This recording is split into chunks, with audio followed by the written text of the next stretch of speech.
Ladies and gents, we're just waiting for a couple of late coming tables. If anyone would like to sit at the front, there's a nice table or two right at the front. Pole position for the magician. If not, I'm going to drag you there, Nick, in a bit. We'll start in about 5 minutes if they don't arrive.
Evening, ladies and gentlemen.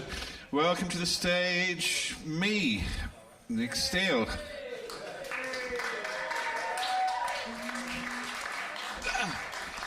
I'm not here for long, don't worry. I've just heard the Bath Rugby's on. Well done for coming here. I've just heard of MC over there.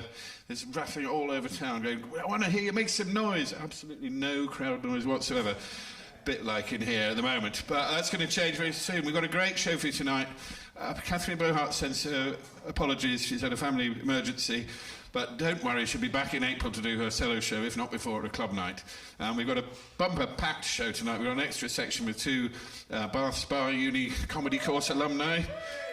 And we've got some friends in as well. They're going to go down well. And we've got a grand raffle as well. If you haven't been attacked by our raffle queen yet, you will do.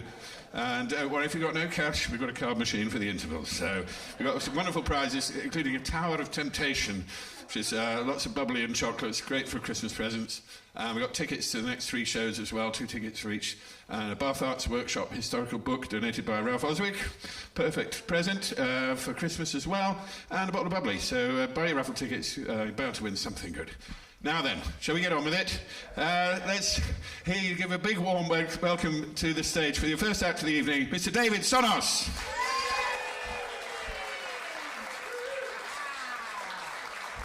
Yay! Oh, big hand for Nick, warming you up, ladies and gentlemen. Give him a round of applause. All right. This is going to be magical. It's Friday night, are we well? Okay, you're all looking at me right now, and you're saying to yourselves, now this guy does not sound fucking local to me. And you're tensing up a bit, but everyone could relax. I'm Canadian. It's going to be okay. Everyone was getting worried. I get mistaken for American a lot. Now, don't feel bad when you do that. It's a similar accent, but I'm going to teach you guys a trick right now. As a Canadian, we just have a few words that they don't. Words like please and thank you come to mind. And one thing that you should know is that Americans are very proud of the fact that they are American, whereas Canadians are very proud of the fact that we're not Americans. There you go. That's how we'll do it. You guys are still looking at me super weird right now. I know what it is. This is my real voice. Is that what's going on?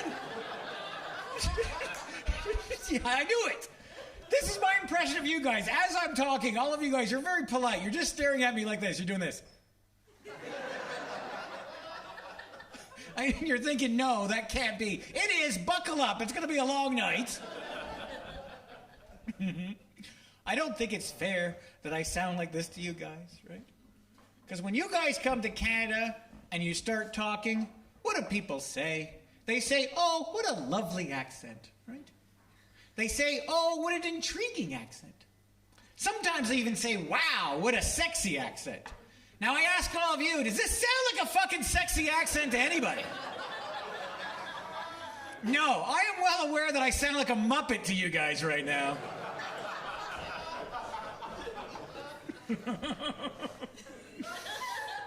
Oh, I don't care. I am in a super good mood. I'm happy to be on lockdown. You guys happy? Yeah, I got an unusual case myself, is that I was a newlywed going into lockdown. Woo, yeah, 15 months later, locked up honeymoon. I feel like I've been married like 15 years, I think now. And my wife came with a cat, too. Round of applause. Who has a cat? Ooh, you guys were enthusiastic. What's your cat's name? Bill and Sebastian. Bill's? Bell. Ding, ding, ding. Bell? I like how I had it wrong. Like, I heard Bell, but I thought, okay, you're saying Bill, no, Bell. As in, it's a female cat, Bell? Like, B-E-L-L-E. Yeah. Okay. It's a band. In Glasgow. Okay. So they're hipster cats. Holy fuck, there's a backstory to Belle, isn't there? Yeah, my cat's name is Mittens. It's got white paws. That's fucking it. Starting to think maybe I should have more of a backstory to Mittens. And Belle, and it's got a surname? No. What's that? 2 cats. Okay, one's Belle. What's the other one's name? Sebastian. Sebastian. Okay, I thought maybe it was a full name, Belle Sebastian or something. I don't know. I don't know how I feel about those names. I don't think I like them. No, I don't like them. I thought about it. I don't like human names for cats. Because the guy who crossed the street from me has my name for his cat. Yeah, so when my cat goes missing, people know I'm looking for a cat, right? Because I'm out there like, Mittens! Where are you, Mittens? Come back to me! Right? But when this guy's cat goes missing, it's awkward, because he's out there like, Dave!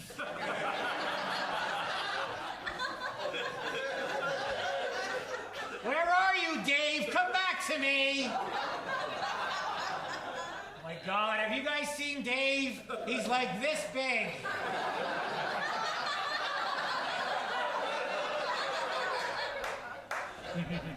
Thank you. Did you guys hear the one clap I got off that? Yeah. No, that was his turn, all right? One guy claps, the other 39 of you don't feel the need to join in. I like it. They're expensive too, aren't they? What's the most you ever paid at the veterinarian for one of your cats? $1,000. $1,000. Folks, this is where the joke's gone horribly wrong. See, normally I ask somebody what they paid, and it's something small, and I say that's nothing. I could beat that. But guess what? I can't beat a fucking £1,000. You know why? Because you could literally buy a monkey for £1,000. I'm going to do the joke anyways. 1,000? Why, that's nothing.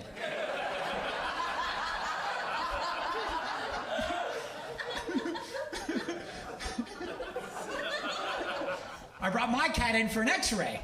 You know how much it costs for my cat to get an x-ray? That's right, 1,001 pounds, ladies and gentlemen. Yeah. Costs 300 pounds for my cat to get an x-ray. Do you know how much it costs for me to get an x-ray? Free. So I said, the hell with this. When I went for my x-ray, I put my cat right in my jacket.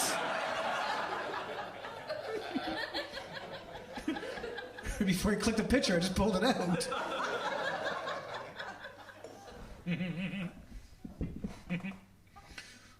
Cat's okay?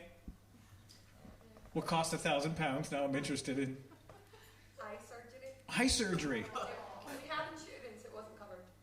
You had insurance? I've never encountered this before. What the fuck was the point of buying the insurance? This is what it must feel like to be American. You know what? She brought her own jokes, ladies and gentlemen.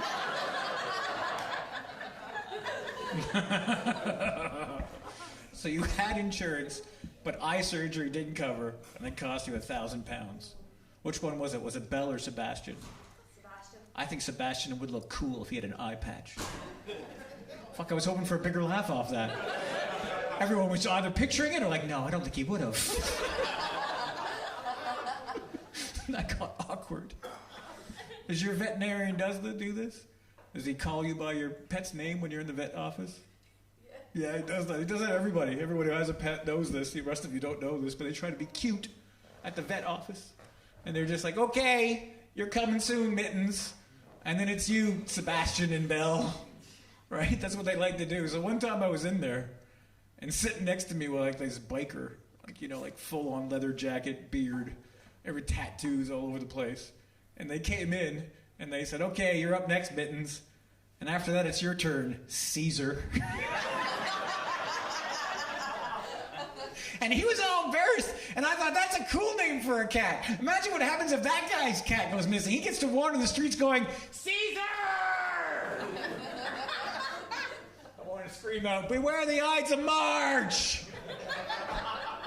All right, tough reference. That's fine. We'll move on. My wife's a teacher. We got teachers in.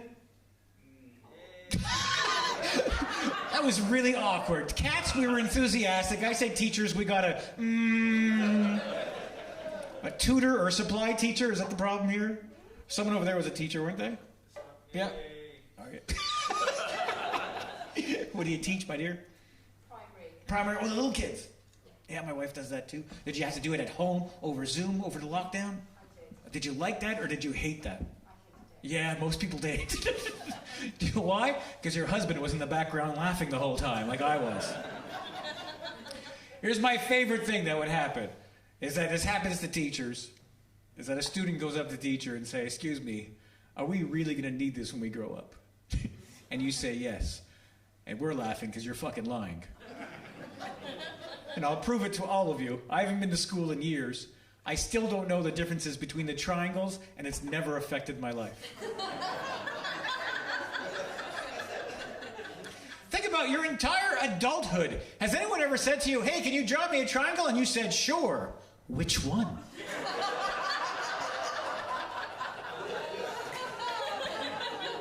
Come on, there are over 3 different kinds. We also celebrate a milestone over holidays. Over the lockdown. I call it holidays. I didn't work. And no word of a lie, my dad turned 90 years old. We had his 90th birthday over lockdown, ladies and gentlemen. Really? That impresses 5 of you? Actually, as I look around, maybe it's not a big feat in this room, I guess. Impresses 5 of you. The rest of you will come back when he's 100 to impress you. Is that what it is? So at the age of 90, my father is now eligible for medicinal marijuana. Oh, now we're on board. I got bad news for you. My dad turned it down. I know. He said that he was worried that it was a gateway drug.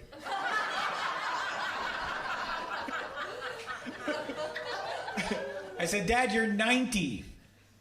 Maybe that's not the gateway you should be worried about.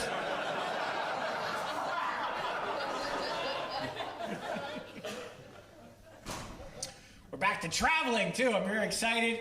We can travel all around as a comedian. I go to France sometimes. I can do comedy in French, so hopefully we'll kick that back in, too. I like the French people. I like the culture. I hate the language. I hate all these Latin-based languages because some words are masculine, right? And some words are feminine, and you're just supposed to fucking guess which is which.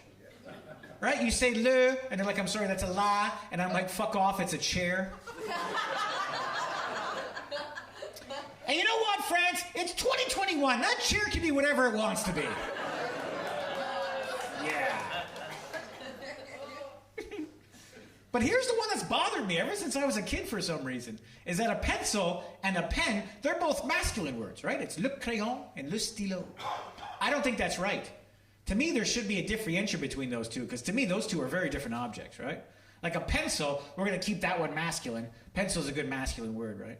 Because every time you make a mistake with a pencil, you just turn it around, and you erase that mistake, and all is forgotten. Therefore, it's masculine.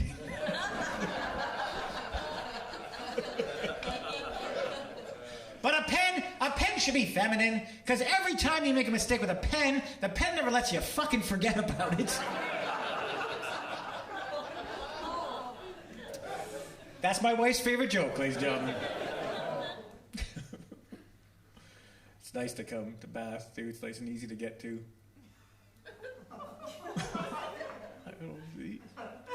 We travel everywhere. We go to a lot of small towns. This place is like, the UK is amazing because you have all these small towns and you give them adorable names like villages and hamlets. And like, they're just nice names for shitholes. It's, you know. It is. They're very specific too. When you go there, they have to call them a village or a hamlet or a parish or whatever the fuck they call themselves. And we usually do these shows and I'll tell you the name of the town actually. We're in Wincanton. You know Wincanton?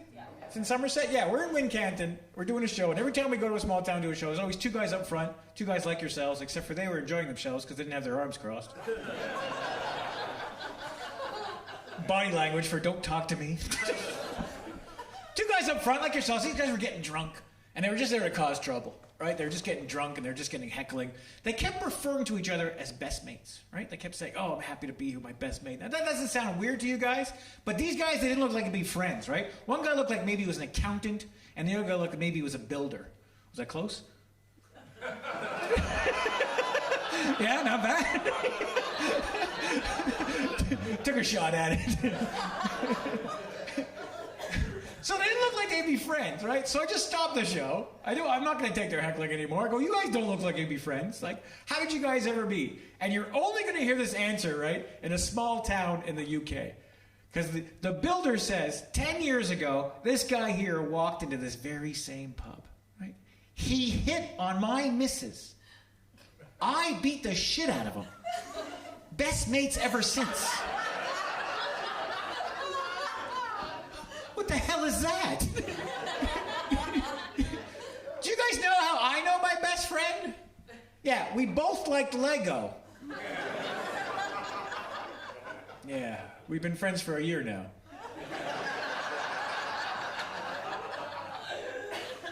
I like it. Everyone tries to start an applause. Thank you. The one clap over there.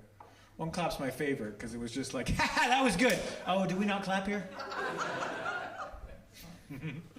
I'm not a big computer guy. I know I look like one, but I'm not.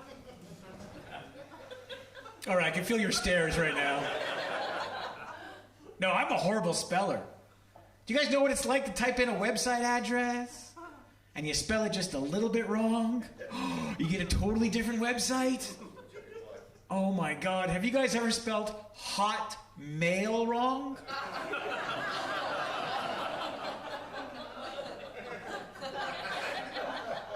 That's a totally different website.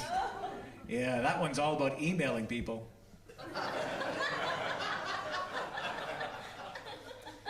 All right, I feel we all didn't get that one. That was pretty clever. What'd you say, sir? Check with the wife? Oh, nice. We got it. You got it? Okay. I thought I heard you say check with the wife. That was weird. I like you guys. It's laughter and then just fucking silence. Like, ha ha! Next.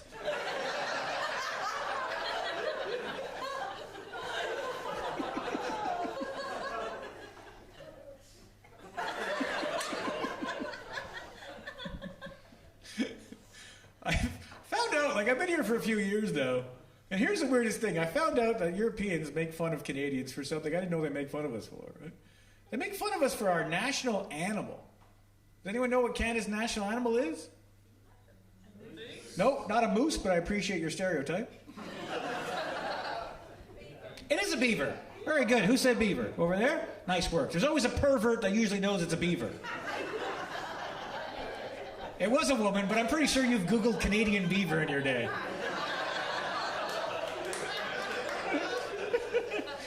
You guys take turns clapping? They tell you at the door, okay, only clap one at a time. We don't want to scare the comedians. You guys tried. I appreciate that. Now, I don't know how. I don't know why we haven't changed this. I don't know why we still have our national animal is also a word for women's private parts. I don't know why that hasn't changed, right? But this has come in handy once in my entire life. We're doing a show one time. Sitting up front, right where you are, my friend, was a guy from Australia, right? And he was drunk off his ass, and he was heckling all the comics. And I just stopped the show, and I said, sir, everyone else is enjoying themselves except for you. What's your problem? He stands up, and he looks at me, and then he turns around and looks at the entire crowd. He goes, I'm from Australia, and Australia is the only country that eat their national animal.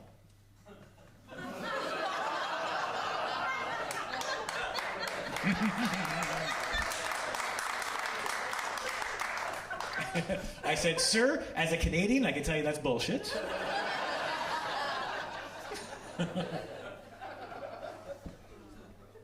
By the way, that was still about 8 of you applauding that. We're getting up there. By the end, maybe. Get everyone. Stupidest animal. I don't know how these things work. I don't know how they pick the national animals. I like to pretend that all the countries are at the UN. Some guy comes out, he's like, okay, as you all know, today's the day that everyone has to pick their national animal. Canada, you gotta go first. He's all hungover, he's like, oh fuck, that was today?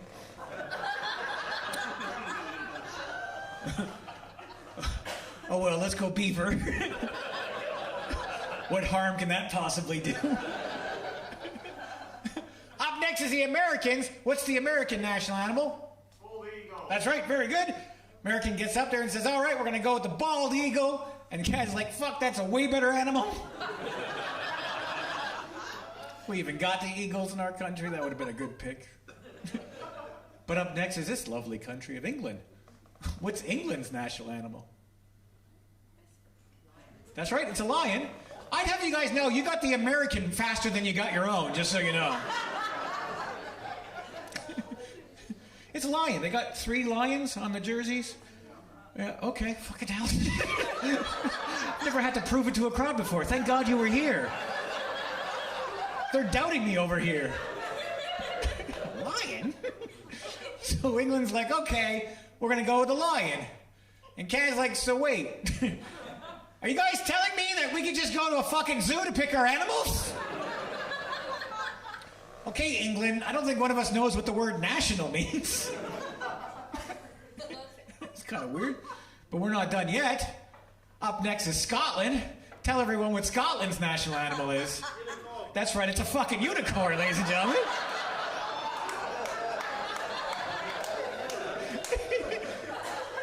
So Scotland's like, okay, we thought about this. And we've decided to go with the very traditional animal from Scotland.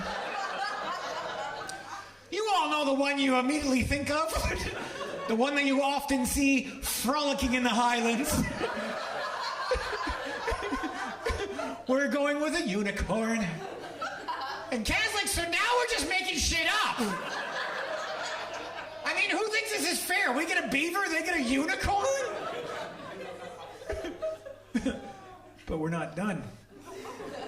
See, dead last, we got whales. Tell anyone not getting it what Wales' national animal is. Red dragon. That's right, it's a fucking dragon. Apparently at that table, specifically a red one.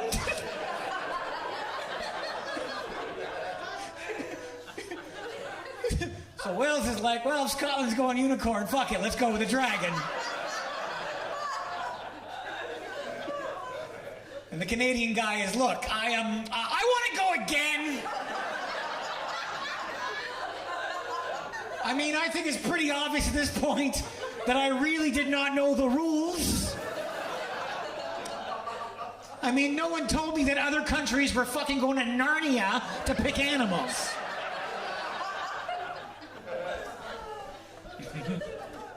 You guys are good. You got them all right. It's twice in my life these are the best answers I've gotten out of a crowd. Is that one time I was in Kent doing a show, and in the audience was a guy in the army. He still had his uniform on. He just had like a few days off, and he still had his uniform on. And I said, oh, he's going to know the answer to this. I said, tell everyone what the national animal of England is. And he looked at me all proud. He goes, I know this. It's a bulldog. Now, you don't argue with somebody who learned how to kill people. But I'm an idiot. And I said, no, sir, it's not a bulldog. It's actually a lion. And he looked at me all serious. He goes, so says the foreigner. I know. And I said, no, so says the guy that Googles this stuff before he says it into a microphone. And he said, fair enough. And I said, you know I'm right, because there was never a great king of England called Richard the Bulldog Heart.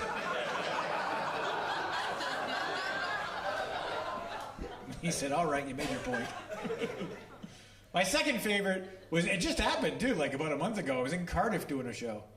And I said, oh, I love Cardiff. I love all of Wales because I love your national animal. And somebody way in the back screams out, is it sheep?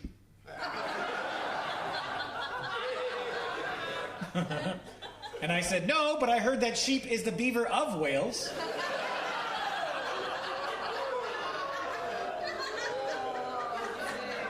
Too far, so that's where we've gone too far. You guys have been great. It's been nice to come here. I had one of these conversations. I was doing some Zoom chats with my buddy Steve.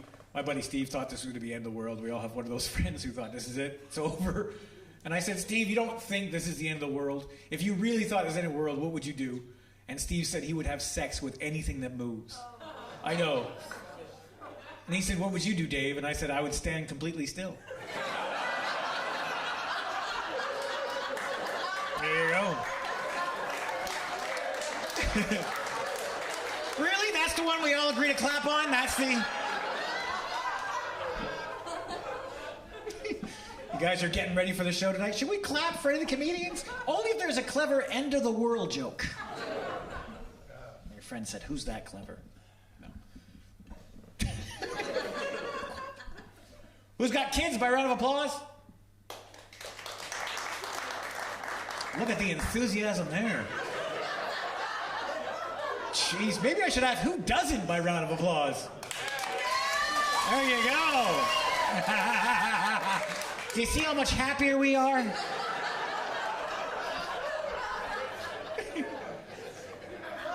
That's the sound of getting sleep at night. That's what that is. We don't have kids. Me and the missus, we got like so many nieces and nephews, right? So we were happy with that kind of situation. But my favorite one is Jack. Don't tell the others. Jack's 5 years old. He likes hanging out with his Uncle Dave, but he's starting to pick up my mannerisms, right? Because sometimes I like to do air quotes. So Jack finds it funny that he does air quotes, right? But he does them at the fucking wrong time. Yeah, I'm like, come on, Jack, it's time for bed. And he's like, oh yeah, Uncle Dave, is it time for bed?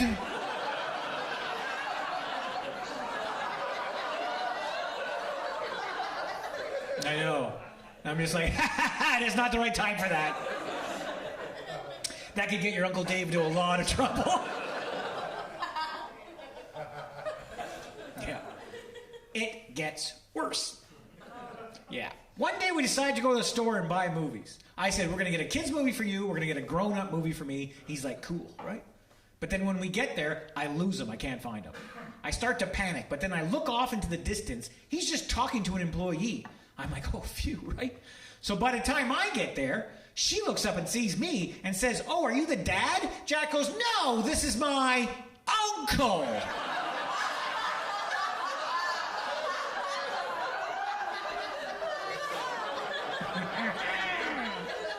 Yeah, then he goes, he needs help finding a movie for grown-ups. Ladies and gentlemen, I've been David Tsonos. Thank you so much for coming down to the show tonight. We appreciate that. Thank you. The wonderful David Tsonos. And we'll have a 10-minute break. And we'll see you back shortly.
Welcome back, ladies and gentlemen. Are you ready for your second act? We've got a marvellous, world-renowned magician for you. Please give it up for Ben Woodward.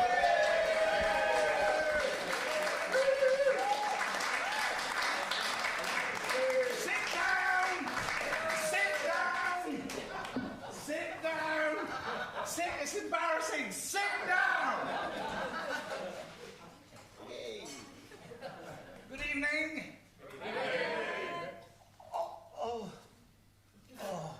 Sorry, this is where the nerves hit. I'm sorry, I'll be all right.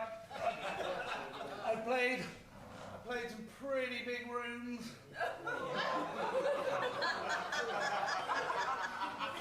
But I think this is the biggest.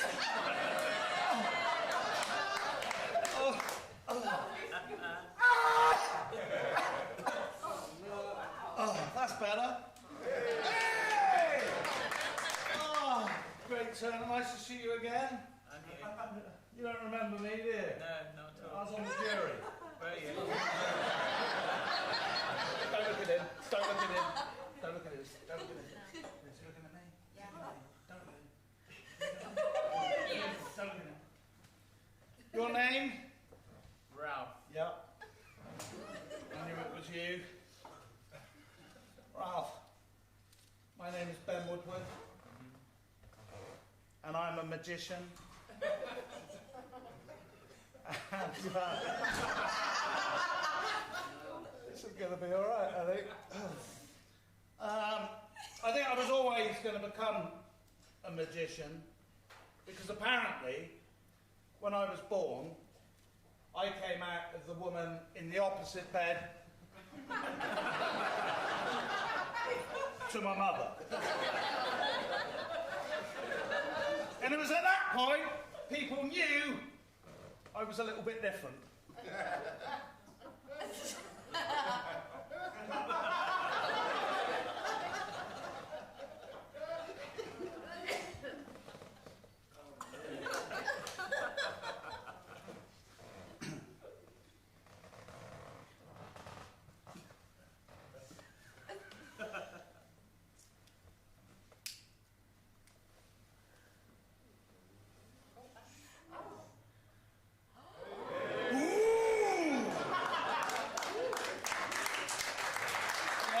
Yeah, all together or not at all. That's the way we're going to wear this. Ralph, have you ever done this?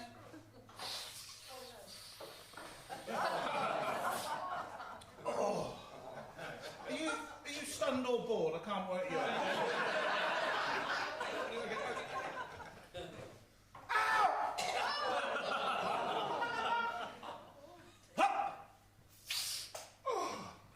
Okay. Now we will. It's lodged. Sorry. A shoe! A shoe! A shoe! A shit!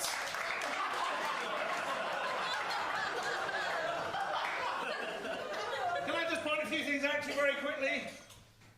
Okay, you happy to move on? Run out. Yeah, no, get the card, seriously. A lot of people ask me how I first started in magic. A lot of people ask me, how did you first get into magic? How did you None of your business. Well, for the rest of you who weren't quite so newsy, I'm going to do it. When I was 8 years old, my grandfather bought me a book of card tricks and a pack of cards. But when I took the cards out, they were useless. They were blank on both sides. They hadn't been printed. My granddad said, I'll take them back. I said, no, I love them. Because it made magic very simple.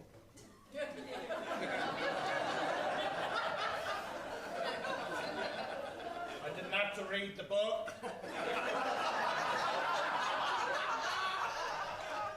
Ralph? It's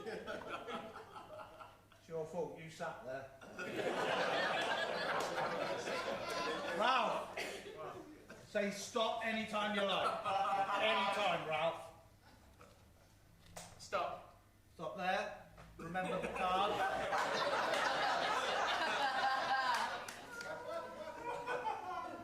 Ralph, Yeah. I'm going to keep cutting. I'm going to keep cutting. Ralph, you just say stop again whenever you like. Stop. Boom! Was that your card? Yeah. Yes! Come on! Yes! Calm down! Calm down!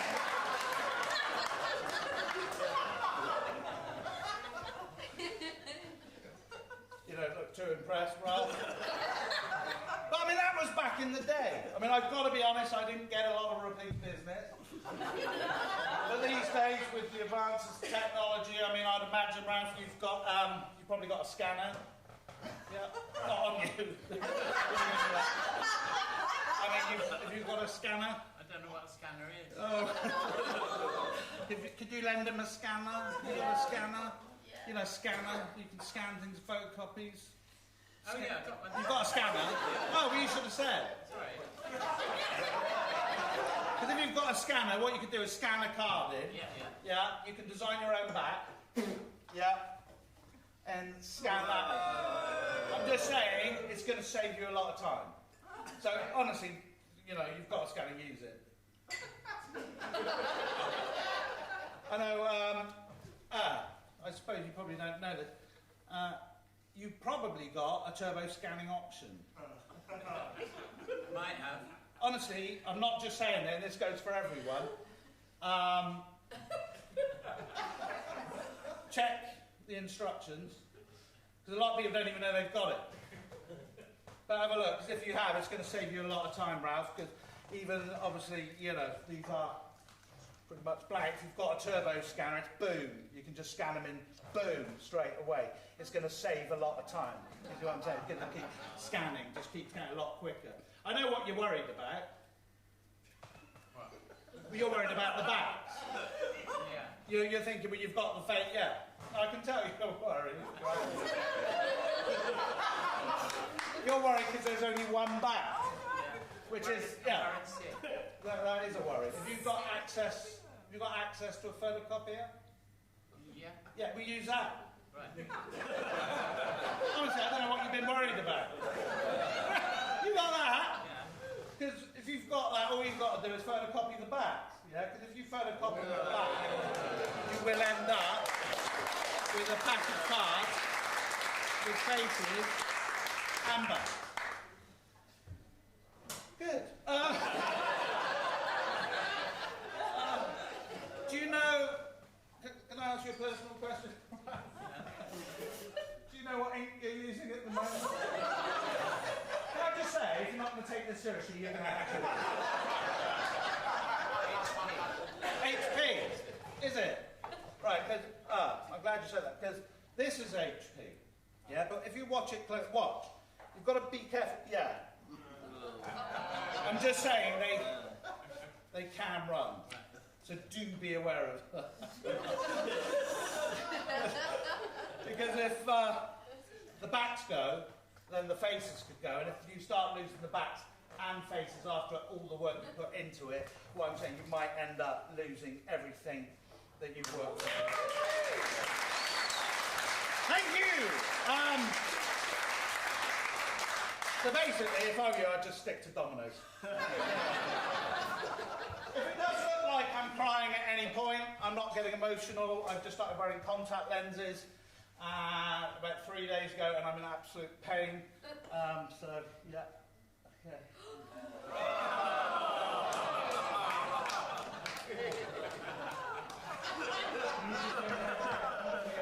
Yeah, you have one job. So, the only reason I did that trick with the blank cards right at the start was because I'm sort of trying to check you out, suss you out as a crowd, and to try and sort of work out what I think it is that you want to see. And luckily for you,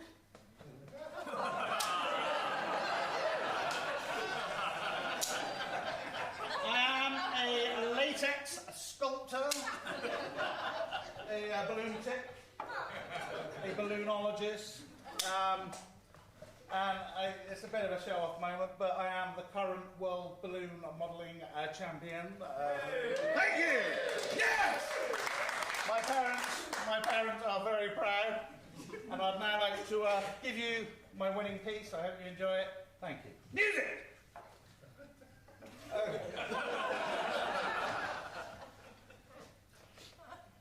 Okay, here we go.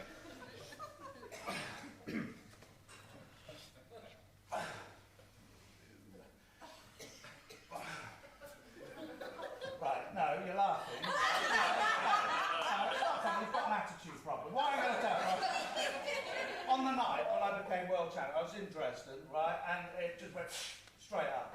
I'm just saying, on the night. I mean, tonight, it hasn't quite gone to plan, but...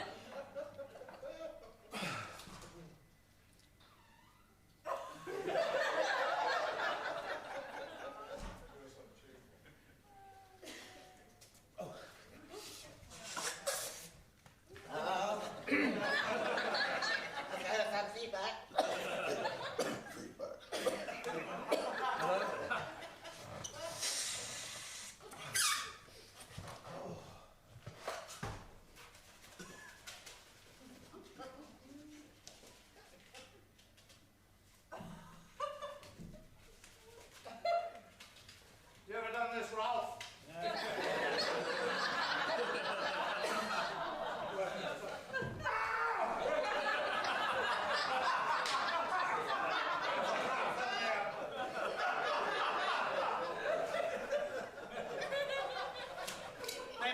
Any animal you like, anyone, free choice, any animal.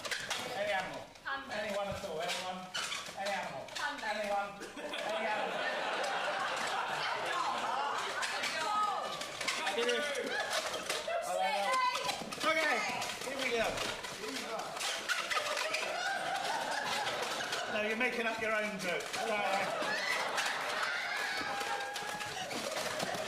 Snake!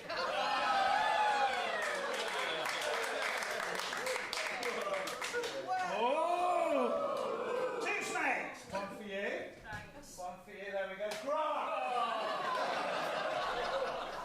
People, this really is my winning piece. I hope you enjoy it.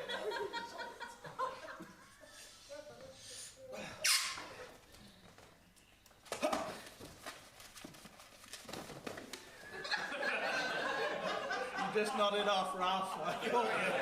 I saw you go, Ralph. Come on, Ralph. This is, honestly, this is worth waiting for.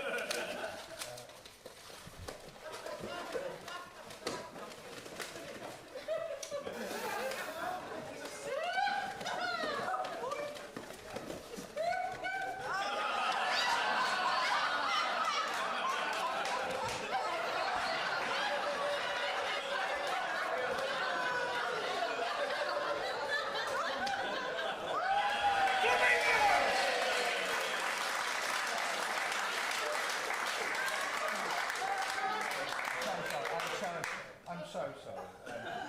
What's your name? Natalie. Natalie. You know, Oh,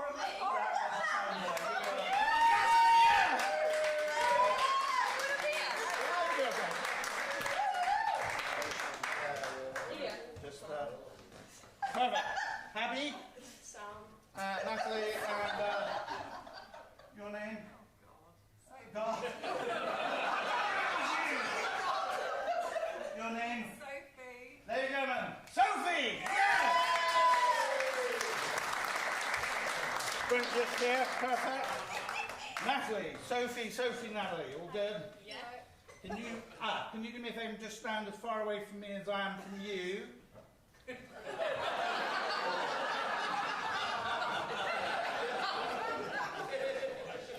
Okay, happy? Okay.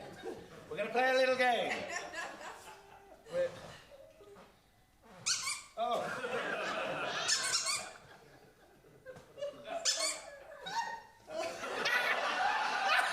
Honestly, I know. What you want? I think she did it now. Right, nothing. Sorry, that should have been your one. Sorry, I've got it. Sorry, you've got the squeaky one. Boom!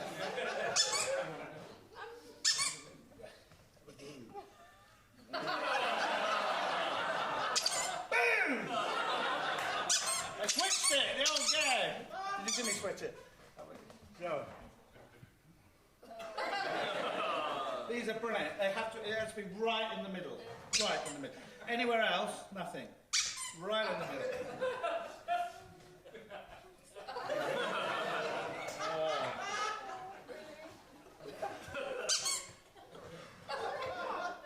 Don't go to New York, it's the old squeaker bag!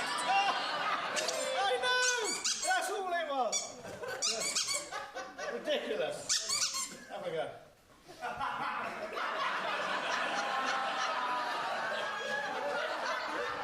No. Never again! It's this one! Honestly, they're going to take you for everything. Okay, hold your hand out. Say, I believe. I believe. Heel, sister, heel! But I've taken it too far away. Are you ready? I believe. You obviously don't. Okay. Natalie, though. Yes. People watch every move. Ball number one goes over here, I squeeze. Ball number two, squeeze. Squeeze it tight, keep it really tight. Put the ball back. Put the ball back. Just put the ball back. No, don't patronise me. Put the ball back. No, you can laugh at no, I'm not going to have this. Right, no, to me, that is theft. Right? No, I've got witnesses. You won't get away with it. I don't care. No, I'll be honest with you now. And I mean it. I don't care if it's a car, phone, money, or a little bit of sponge. You know what I'm saying, fella? It's the principle. Put the ball back. Put it back. Seriously, you've been amazing. Thanks. Because you've been holding on to yours the whole time. Can you just... No. Yeah, can you get security? No, can you...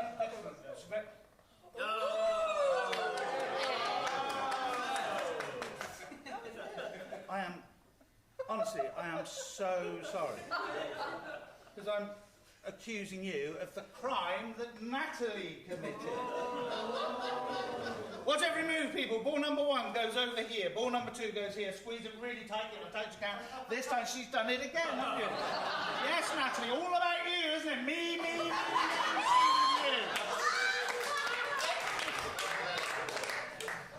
Natalie! Watch every move. Ralph, I'm going to try and catch you out. Watch every move. Ball number one in the hand. Ball number two in the pocket, which means... Oh no, I was a bit slow there.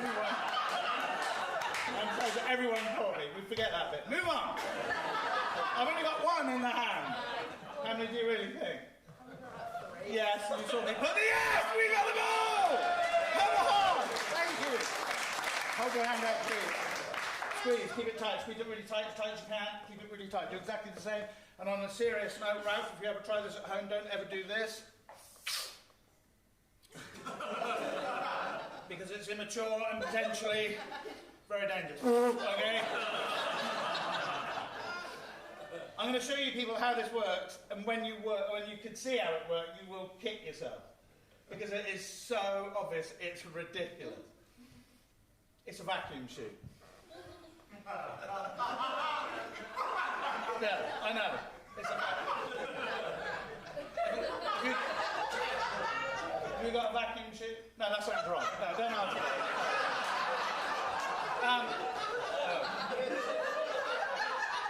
I'm going to show you, if you watch closely, people, watch. The vacuum chute, this is how it works. It goes up the chute and you catch it over here. Yeah, so it goes up the chute here, and you just catch it over. That's it. It's a vacuum chute. Have you got a vacuum chute right now? You've got the scanner and the mini pocket and some rides. But don't worry. And I mean that if you haven't got a vacuum chute, there's other options. You can use a Velcro patch. Right? The trouble is with a Velcro patch, it's not bulletproof. People can see it's not angle proof. Do you see what I mean? You're looking right at it. Where with the vacuum chute, it goes here. Can you do me a favour? Yep, stay at this. Open your hand. You got it. You've got two. Only one. Sorry. Squeeze. Keep it really tight. Don't again. You've got it again. That wasn't your go. So what we're going to do, I'm going to have one. You're going to have one. Squeeze. Keep it really tight. Now we've all got one. This one has gone up the vacuum chute. Wait. Did you feel anything? No. Open your hand slowly. Okay. Brilliant. You've got two. So we have one over here. You've got to squeeze it. Squeeze it tight. We've all got... Mine goes over here. Open your hand. Boom! There's two. This one jumps back. Did you see anything? Squeeze, keep it tight, open your hand. Brilliant. Two. One, two. Squeeze the two, open your hand. Brilliant. This one. Vacuum chute. Velcro patch. Open your hand. Three. One, two, three. Squeeze the three. Just to let you know, this trick goes on for about an hour, hour and a half. So I'm saying if you need a break now or a drink now, probably... I thought I had another one. Oh, what's that behind your ear? Ah! Okay, that is your ear. That is your ear. You're okay? You're happy? We've got another one. Very slowly, very slowly. Open your hand. Count with me, people. We have the one, the two, the three, the four. Thank you. Squeeze. Keep it tight. Thank you. Correct. Thanks for clapping. If you could just sort of move around the room, it just makes it sound a lot better. I've forgotten now. You had two, three? No. Four. Four, okay. So you've got four. So if I do that, how many now?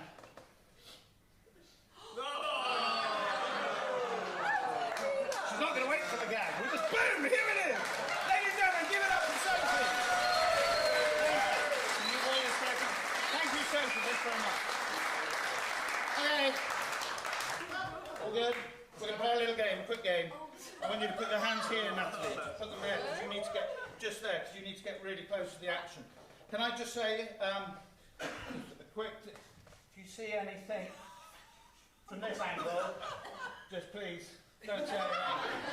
Okay, so we're going to play a very simple game. We're going to just tell me which hand the ball is in. No, come on, it's going to be all right. Are we getting all right? Go for it. Okay, it starts really simple, that's all I'm saying, then it's going to get harder. Okay, ready? Get down to the action, your hands go, yeah, brilliant, there. Okay, which hand? Brilliant, yes, good. Which hand now? Yeah, which hand? Yeah, no, see, okay, watch closely. Which hand? Yeah, which hand? They've seen it, they're laughing because of the vacuum chute. Oh, okay, sorry. Yeah, because... Yeah. Okay, so let me show you what they're seeing. Because it's called the clip, yeah, the clip the first, and then they see it as it goes up the chute. Okay, so they're seeing it as it goes up from here. So if you watch it here, that's the clip. Okay? So they can see it now. Right? Because they can see it go, and now it just rolls. It's amazing, isn't it? No, I'm saying, like, when you see it live, it is unbelievable, isn't it? Okay. Which hand? Yeah, it's too big. Oh, really? Yeah. Which hand? Watch the ball. Which hand? Good. Okay, if I go like that, which hand? Yes. Now you're flying. Which hand? You've got it right. You have to trust me, this is much better from where Natalie's standing. Come on, we do one more. You can do it. Come here, come on. Here we go. Come on, which hand, girl? Come on, give us a nine. Come on. Which hand? Yes. Brilliant. Here we go. Which hand? Come closer. Get closer now. Which hand? Which hand?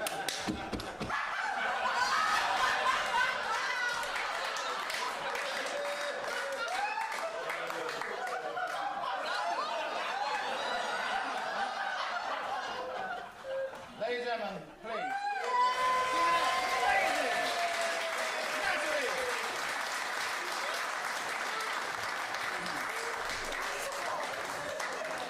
Thank you. What's happening? Oh, no. No, look. Nothing to see here.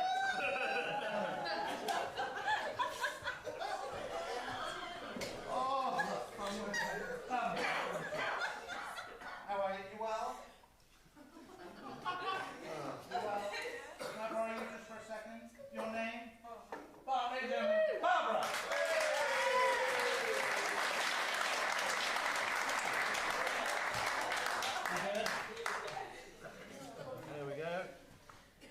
here. Brilliant. Way!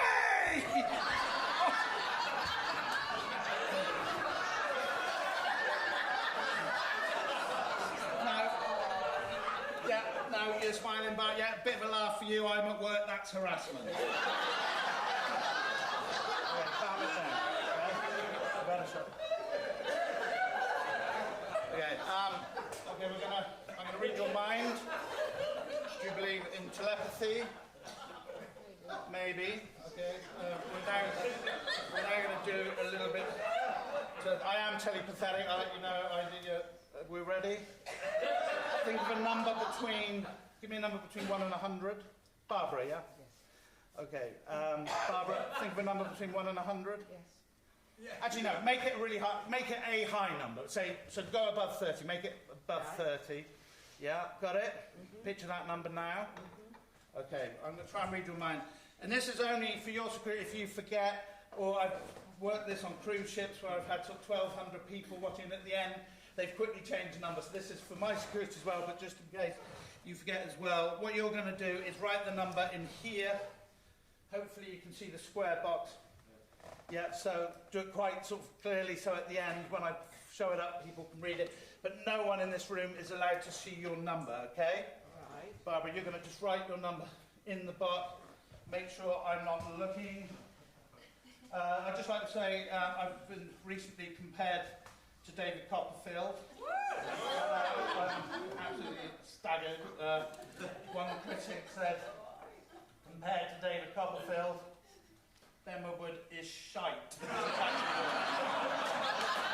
a comparison.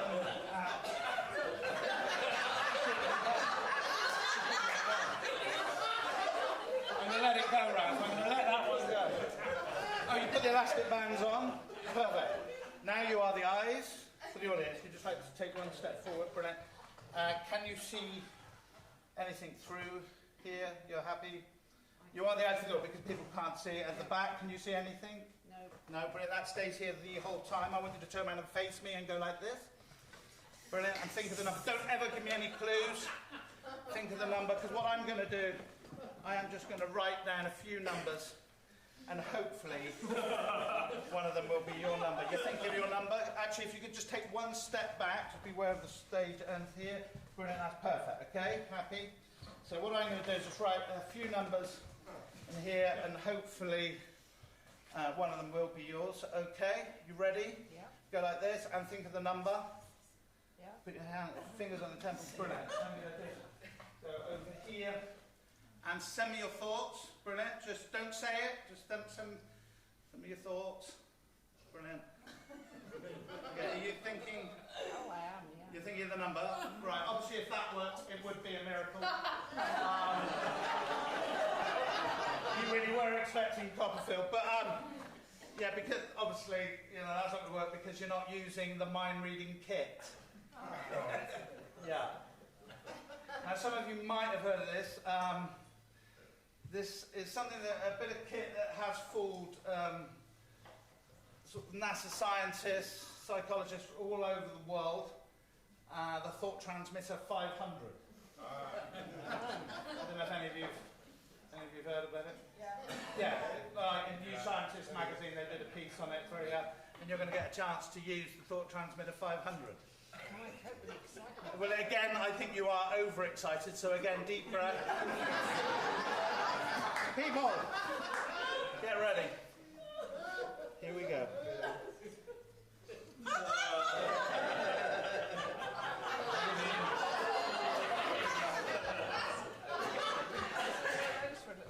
The thought transmitter 500. So this is what you're going to do. You straighten your arms. Straighten your arms. Okay, you've got to think of the number, just channel it through the thought transmitter 500. Okay, up into my mind, and I'm going to write the numbers down, and hopefully it will be one of them. Okay, and go. Here we go. Point it up to my head. Think of the number. Channel it through the arms. That's brilliant. Okay, you thinking of the number?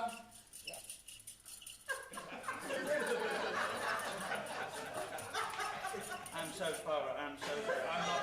Right, this is first for me. I'm not getting anything. I know why. It's quite a bad signal up here. But this should help. You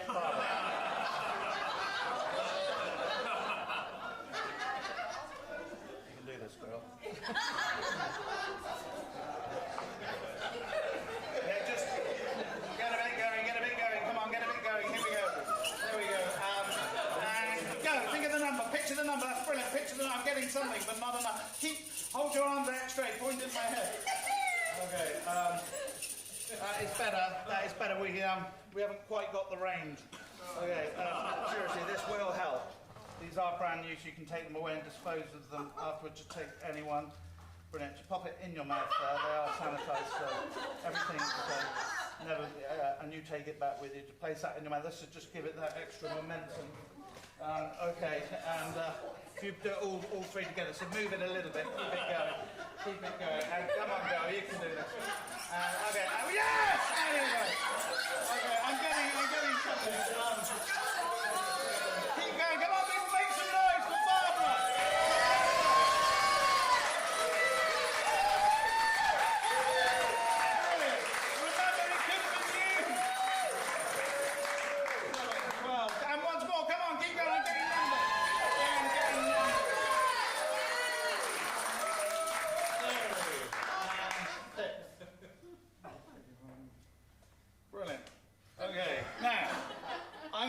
Here, Barbara, I think you tried to catch me out. I think I'll take that off. You can take that one back and dispose of it. Do you want to keep that? What sort of night are you going for? Do you want to keep those up? It's up to you. Seriously. Okay. So, Barbara, I think you tried to catch me out. I told you to go quite high, above 30, and I don't think you did. If you could just take a step back just a little bit, just so you'll see there. I think your number is one of these. Okay. Yep. Is your number one of these?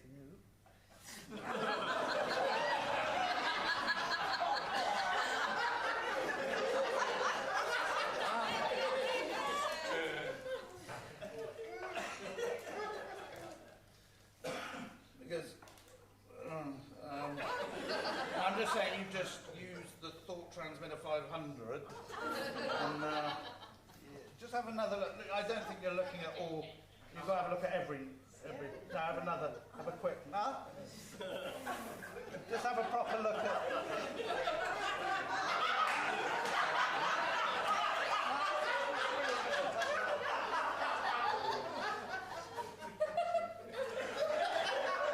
This is my career.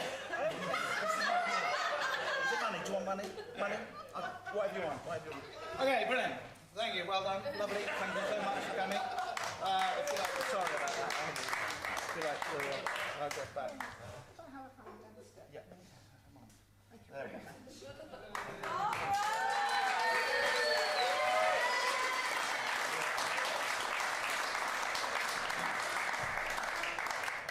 A little bit awkward, but obviously this is live. And, every now and then. Barbara? Yes. What was your number? You want me to say my number? If you don't mind. 50. 7. Right.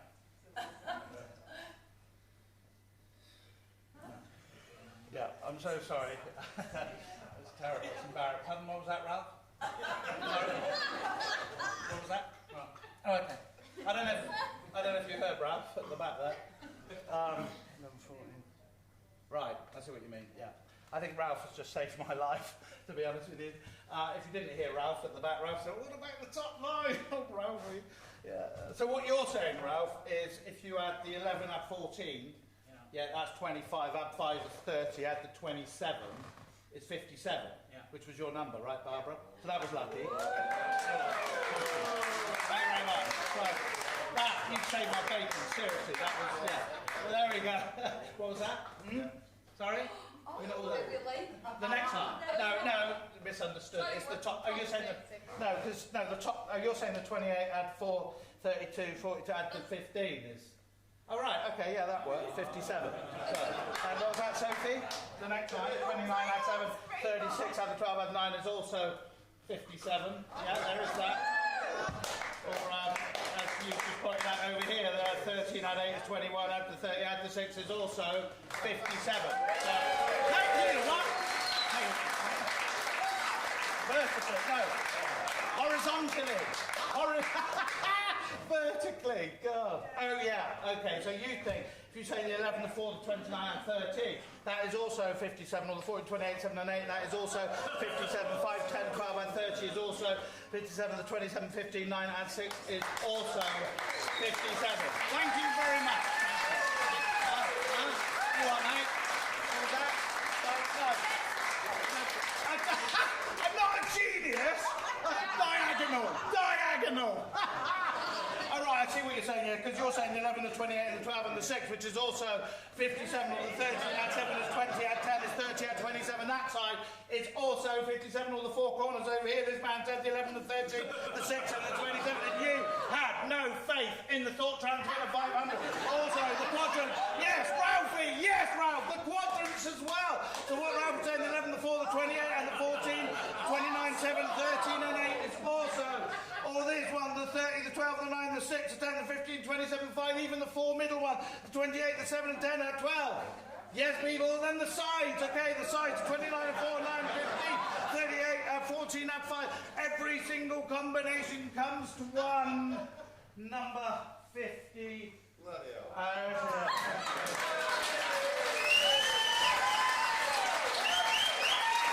Thank you.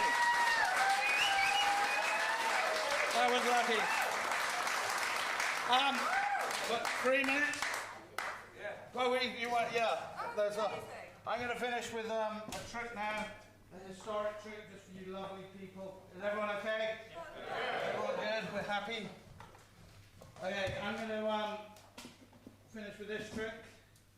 This is the only trick I've ever won an award for. The best magician in my house award. That I won over lockdown.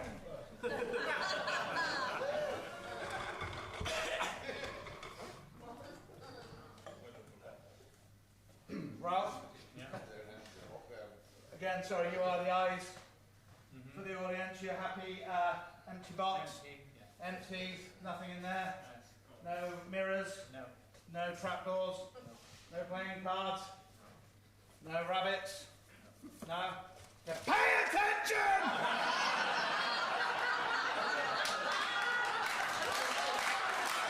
You've had 2 jobs now, Ralph.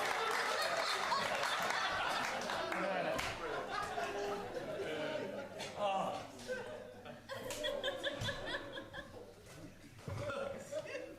This is a trick I very rarely do it. I've just realised that lockdown wasn't kind to me. It's going over a jacket. I'm going to show you the world's oldest trick. The cup and balls. Every time I do this trick, wherever I've worked in the world, I get people coming up at the end saying, great trick, but there were holes in the cup. I want you to check the cup. Your name? Tim. Tim. And your first name? Ralph! You're on friend. Honestly, I mean this now, because I think we've bonded. Honestly, if you're not doing anything for Christmas, I mean that. All of you. Check it. Make sure that there are no trapdoors. No mirrors. Yeah. No beautiful assistant!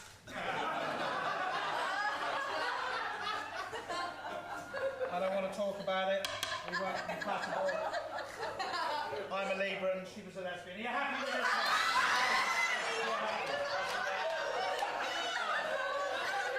Thank you. This is it, people. My final tip. Thank you.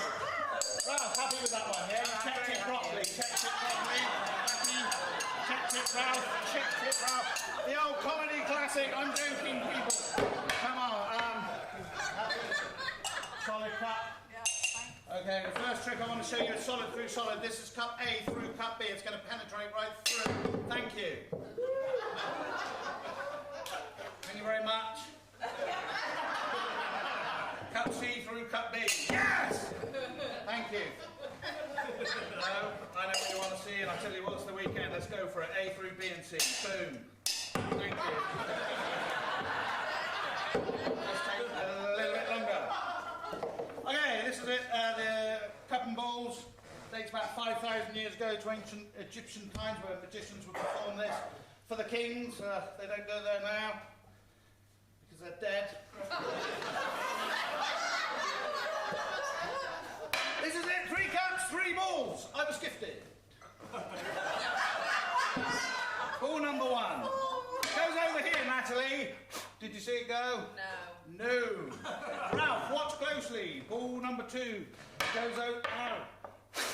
Vanishes. Didn't give a toss, could you? Ball number 3, Sophie, watch it go. Did you see it go, Sophie? Did you see it? No, it hasn't gone yet. Sorry. Should have gone. Did you see it go? Ow! See it go? Okay. Gone. The ball is vanished from here. Don't say nothing because nobody else knows. There's been a terrible accident. And the balls end up underneath the cups. Ball number 1, ball number 2, ball number 3. Thank you. Ball number 1, ball number 2, ball number 3. Natalie, ABC, pick a cup. B. Brilliant. The middle one. From which end? ABC, pick a cup. C. C. Yes. Listen. Try again. ABC, pick a cup. A. Yeah. Free choice. See it go. I know what you're thinking. You're thinking choose a plant. What about? I wanted it over here. Then I'll move it from here, and it'll end up over here underneath this one. I think. 2 underneath. 1 on top. This is called the elevator move. So if you go like that and you go cha-chang, the ball goes up and it ends up on the top floor. It's called the elevator move. It works both ways, Ralph. You go down like that. It goes down from here, ends up at the basement. Ball number 1, ball number 2, ball number 3. But because you are a sophisticated crowd, I don't know what sort of night I was expecting, to be honest with you. I'm going to look sophisticated for you. And I'm going to get rid of one of the balls, make it easier for you to follow. 3 of you. Check the cups at the beginning. You said there were no holes. But watch, there's holes in the cups. The balls go through. That's how it works. If it's just holes in the cup, you should check them properly. Because I've got the pouch on, so I'm throwing the balls in and leaning, which means the ball's moving down here, to this side. So as I'm talking to you, I just casually put my hand in, get it behind the finger, go to the empty cup, and as I lift it, I'm just dropping the ball from behind. It's pathetic. That is all I am doing. Ears in, oh, what's this? They're never there, only when I drop them, because I never take the ball. Do you see what I mean? The misdirection. I'm doing this, you're looking over here. I'm never taking the ball. And then as soon as I put it here, you look down here, I drop this behind the little finger, go to the empty cup, lift it up, there's the ball. That is it. Wow. Ralph, you've been paying attention. How many underneath the middle cup? 3. How many? 3. No, how many, Ralph? I've given you a clue. How many? 2. No, 3. You should go with your instinct. 1, 2, 3. But this is really what I wanted to show you. Right from the start, ball number 1, ball number 2, ball number 3, they're going to vanish from underneath an empty hat. Ball number 1, it's chang! Ball number 2, hey, chang! Ball number 3, hey, chang! Thank you very much, thank you! I know what you're thinking, you don't believe they've gone. If they hadn't gone, I couldn't do this. Chang, chang, chang, bring them back! Not impressed, quick, think of something, watch the ball. Actually, I've just realised you're much too close. This is really a... Yeah, you're going to see everything. Ralph, don't look too closely at this point. Watch the balls go, Ralph. Watch them go. Was that obvious? Was it? No, see, that's still. Anyway, this is it, peeps. One ball goes over here, one ball goes over here. This one comes back, and it becomes an orange. Right, thank you. Thank you very much. And this one goes over here and comes back as another orange. Thank you very much. And finally, this one over here as another orange. Thank you very much. Thank you. Sorry. One day, if you did miss it, let me show you again. People, there's another orange. Yes, people, another orange. And finally, one more orange. Thank you so much. Actually, one thing. You didn't see those. Hopefully, you wouldn't have seen this. And then, oh, ladies and gentlemen. I just want to say very quickly before I leave you in peace, and I promise you I do not say this at the end of every show, but out of all the audiences I've ever had, you have been the most recent. Thank you very much.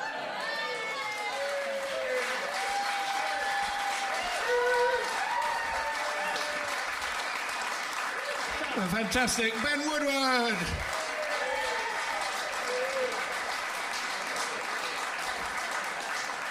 We've got 2 more sections for you. We'll have a very quick break, and we'll be back very shortly.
ladies and gentlemen, welcome back. We have an unusual third section for you. We've got 3 acts in the third section. We've got 2 short ones and a long one. Are you ready for the third section? And make some noise. We have a newcomer to Bath Comedy Club, Holly Leggett.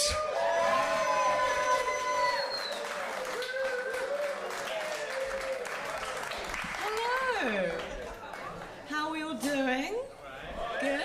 Are we well? Excellent. This is my first time performing here in this lovely venue. So for those of you that don't know me, you can call me Holly. My close friends call me Hol. My parents don't call me. Which is totally fine. Like, I know every family has their disappointment. If you don't think it does, then it's probably you. But I never thought I was the disappointment. No, I always assumed it would be my ketty cousin Robert, who thought filling balloons with nos would really liven up a christening. Which it did, to be fair. No, it was the moment I announced to my family that I'd given up my dreams of becoming an Olympic gymnast to pursue a career in stand-up comedy. Put it this way, if my family were a box of celebrations, I'd be the bounty that nobody asked for. So, can I get a cheer for any couples in? Any married couples? Any happily married couples? Ah, that's nice. I'm single. Which is totally fine. Recently single. So I'm back on the old dating scene, which is fun. Anyone here have succumbed to online dating? I was going to say who's on Tinder, but looking at the demographic, anyone here on Plenty of Fish?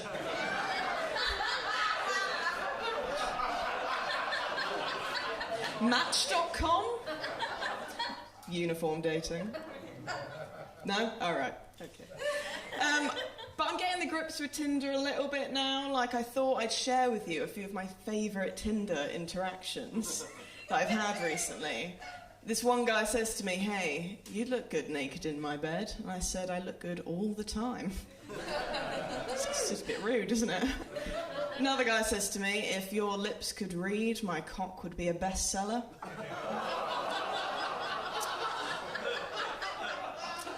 Said, "I'm sorry, I'm not into short stories."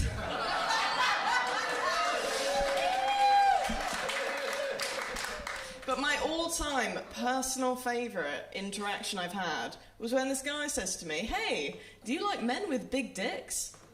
Naturally, I said yes. And he said, "Sorry for wasting your time, Ben."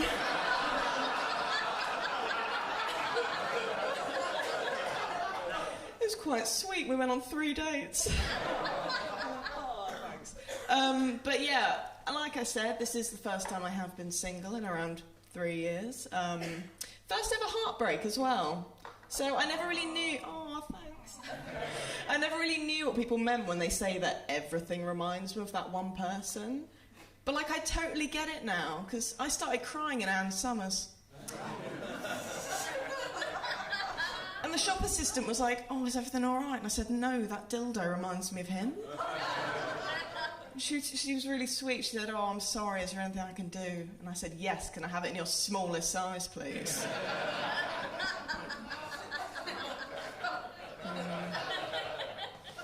No, it's a good thing we're apart now. Like, I definitely lost a big part of myself when we were together. You know, I just stopped doing all the things that I really loved, purely because we'd only ever do things that he enjoyed, you know, like watching his movies, listening to his music, texting other girls, that kind of thing.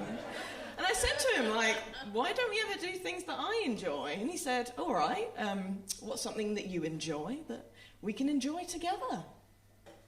Apparently anal was not the right answer. To be fair, he seemed pretty keen for it. Then he took one look at the strap-on and got cold feet. So.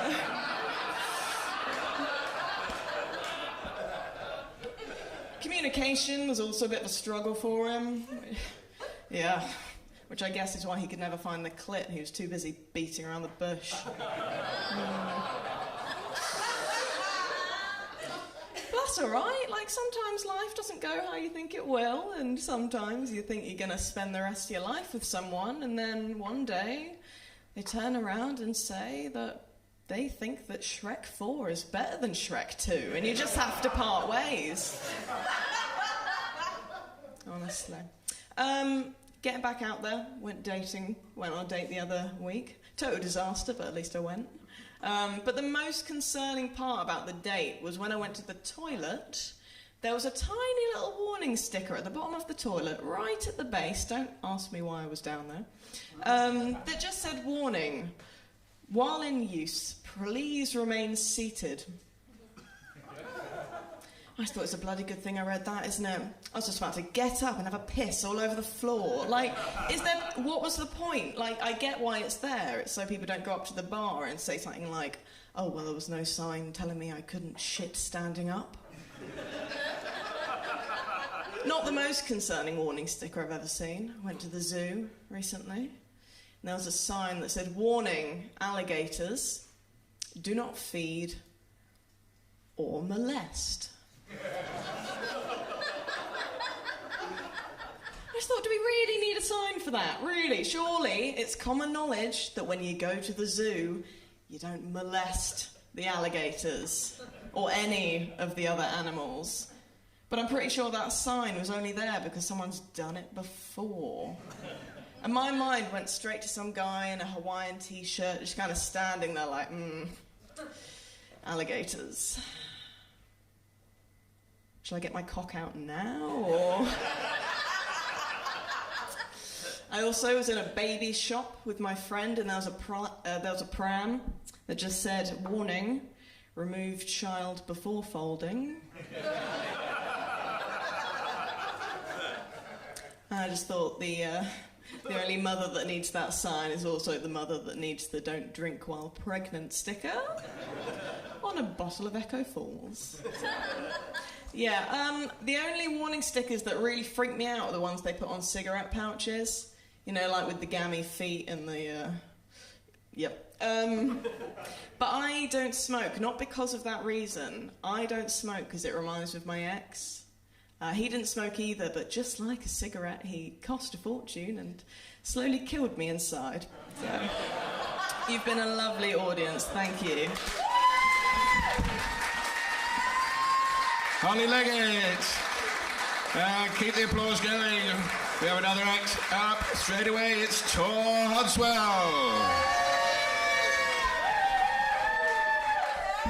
All right, how are we all doing tonight? We good? Nice. God, this is a nice place, isn't it? Far too nice for me. When I came in here, I saw a few people hide their bags, and I'd advise you to keep hiding them. Yeah, it's really good to be at the Whitcomb Social Club. It's my first time performing here. I probably should have prepared a little bit better, but like most people in my generation, I just spent hours and hours and hours just scrolling pointlessly through social media. Who here's done that today? Yeah. Who said yeah? Yeah, I can't quite see you, mate. All right, what's your favourite social media? What's your poison? You know, Facebook, Instagram, OnlyFans, Tinder. TikTok. Oh, TikTok, nice. I was gonna say. What's your favourite posts on TikTok? What do you get off to? Come on, mate. I've only got 7 minutes. Huh? The hotel. Have you seen TikTok Hotel? TikTok Hotel. I have no idea, but it sounds terrible, and I feel the older members of our audience are getting very bored very, very quickly. I'll move on. So, social media. One thing I hate about social media is that when you type something into the internet, all of your social media, you get an advert that is targeted towards that. For example, I'm starting to go a little bit thin on top. You know, these lights really aren't helping. But I'm starting to go a little bit thin. So what I did, I typed in how to stop the marching back of my hairline. And next thing I know, every single advert, it's bald, bald, bald, good, you know, hair loss treatment, hair loss treatment, hair loss treatment. You know, his adverts for wigs, and it's just like, oh, and then the final one, it was like just love yourself, and it was just bald men just like frolicking through a field. Like, actually, I think I saw you. I know I recognised you. Yeah.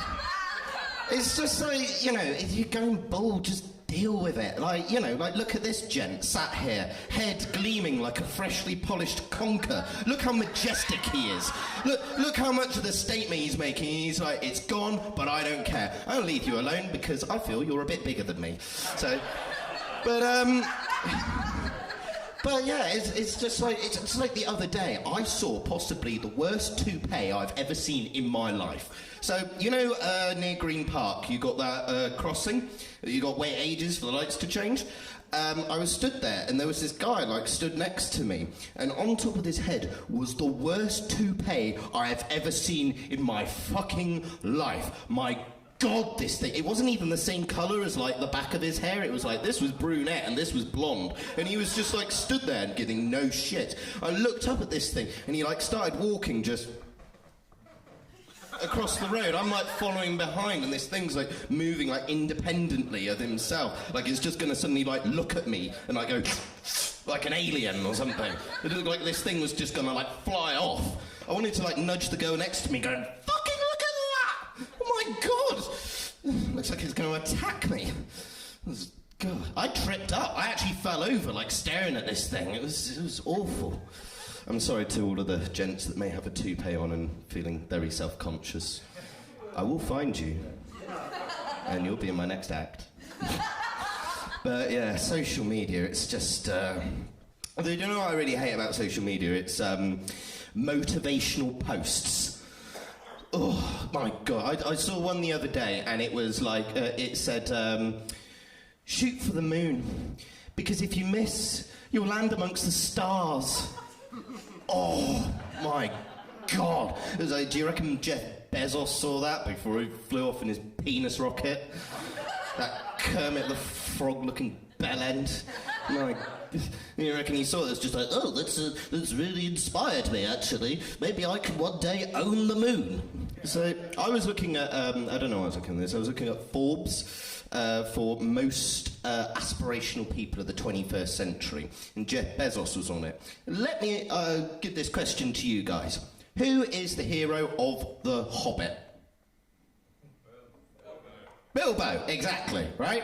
Do you know who's not the hero? Smaug, right? Bilbo sneaks into the mountain and he steals one jewel from Smaug, who kicks the fuck off, right? That is how billionaires feel about taxes. But I bet you anything, Smaug the Destroyer, he definitely gave bathroom breaks to the orcs, I'll tell you that. But as much as I look this way, I've become aware of it, and if you guys aren't aware at the moment, there's some rather troubling things at the moment with spiking and young women, and I think it's up to all of us to do our part in that. For example, I've become aware of how I look in the middle of the night, because I work in a pub and I'm also an alcoholic. So I'm normally going home at 4 in the morning. And I'm now aware of how I look at 4 in the morning. Like, sometimes I walk past, like, a car window, and I just go, oh my God, here's my wallet. Oh wait, it's just me. So what I've started doing is when I see a young lady walking home by herself, I cross the road and go on the opposite side, like, make her feel safe, you know? So I've been doing that, you know? Until one day, I say day, it was night time, it was 4 in the morning. I was walking home and I saw this young woman ahead of me, and I was like, okay, cool, I will cross the road. And, oh, no, I need to go that way, so I ended up crossing back. Oh, wait, no, I've got to cross the road. She's getting freaked out because I look like some kind of psycho that's having some crisis of conscience, just like, not tonight, not tonight,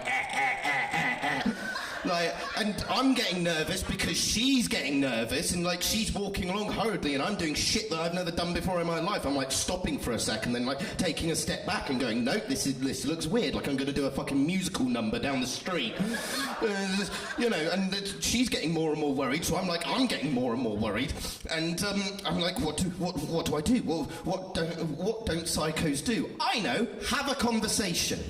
So I pull out my phone and I start having a pretend conversation. Yeah, I know. And I did acting. Like, I got way too into this. So she ends up leaving and going into her house. Like, what the fuck is that weirdo talking to himself? I created a really nice life for myself. I had a beautiful partner. We had a baby on the way. We had a little cat called Tiddles. She had some spag bowl waiting for me when I got home. You know, instead of what I was actually going to live with two disgusting man pigs that don't clean up after themselves. And all of this to prove that I wasn't a fucking serial killer. But yeah, you guys have been great. Thank you very much. I'm Tor Hudswell. Tor Hudswell. Now, ladies and gentlemen, he's here. He's made it all the way from Salisbury. And are you out of breath, Mark? Are you all right? Are you ready for your headline act, everyone? Make a massive amount of noise for Mark Maier.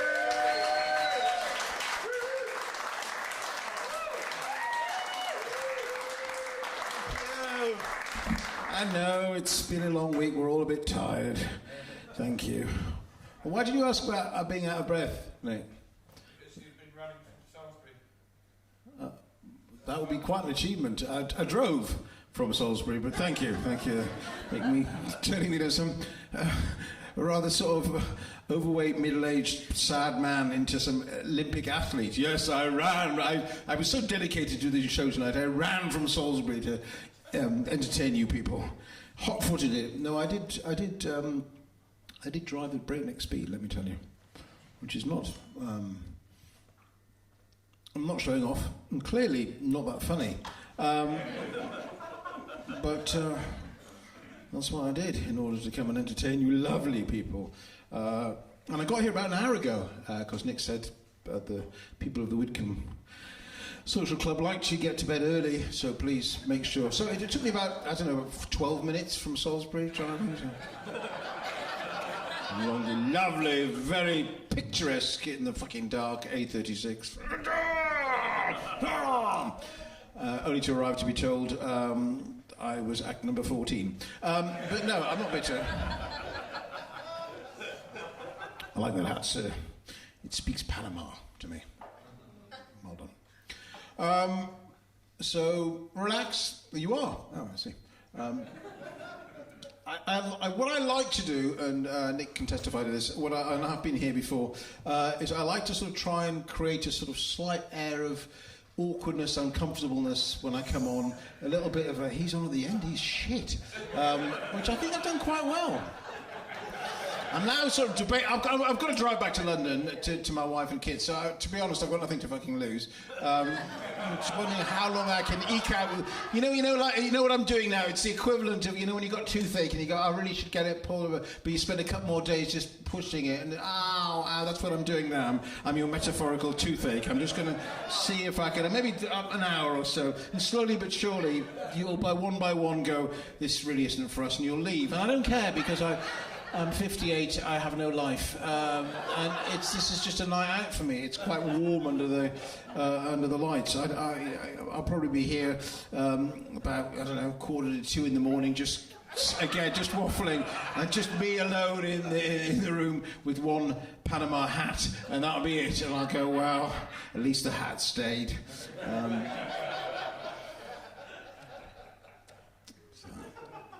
It's nice to be out, to be honest. Well, no, I don't mean that. And hello. It's nice to be out. Isn't that terrible? It's a terrible stereotype that people like. No, they don't. Hello. I mean, you could be gay and all right, could you? I'm fucking gay, innit? Well, I'm the bloke that likes to take the strap on up the horse, you fucking horse. It could be a fucking lawyer, fucking. But why is stereotype? Hello. Nice to be here in Whitcomb, I must say. It's gorgeous. Oh, Love Honey, that's my middle name. Hello. But that's wrong, and it's stereotype, and especially in today's day and age. I'm speaking as a father with 3 kids, one of each. That's what they do now. A boy, girl, and they. It's very, very alternative. Very. Oh, he is quite. No, I was going to say I am quite funny, but you're giving me a look as if you are Stephen Hawkins reborn. I don't find him funny. He is not amusing me. He comes on with his stupid observations. Why doesn't he fuck off back to Salisbury? Oh, I'm just checking there that you weren't in a wheelchair. Now, so yes, a boy, girl, and they. That's my choice. No, the point I was trying to make is that it's just nice to be gigging. Gigging, that's what they call it. Gigging, I'm gigging again, that's good, because we had... I don't know if you heard, there's another one on the way, isn't there? There's another pandemic around the corner from Africa. Hooray! Yay! Woohoo! Yeah, well, people are excited because we love homeschooling. No, we all suffered, didn't we? We suffered the tedious conversations. I live in London, and it was just never-ending, the COVID. And by the way, it is COVID, not COVID. If you pronounce it COVID, please fucking kill yourself immediately. I think it's only Americans. It's COVID. No, excuse me. It's COVID. It's not COVID. What are you saying COVID for? It's COVID. It's not COVID. It's COVID.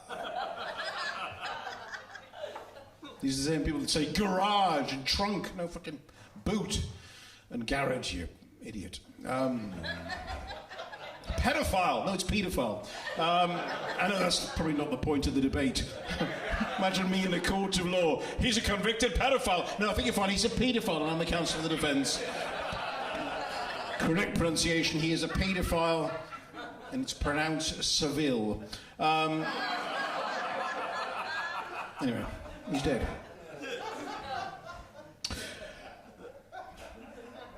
The conversations, did you have them here? I'm sure you did. Have you had COVID? Have you had COVID? This is what we heard in London. Have you had COVID? Have you got it? Have you had COVID? Have you had COVID? I'm not sure. I'm not sure. I think it might have just been flu. It might have been flu. I'm just not sure. Have you had it? I don't know. I just don't know. I don't know. Have you had it? I don't know. I'll tell you what. I couldn't taste olives for 3 days. I couldn't taste olives. That must have been awful. Well, not really. I don't like olives. Have you had the jab? Have you had the jab? Have you had the jab? Why do these fucking tedious go, have you had the jab? Which one? Which one? AstraZeneca, I had Pfizer.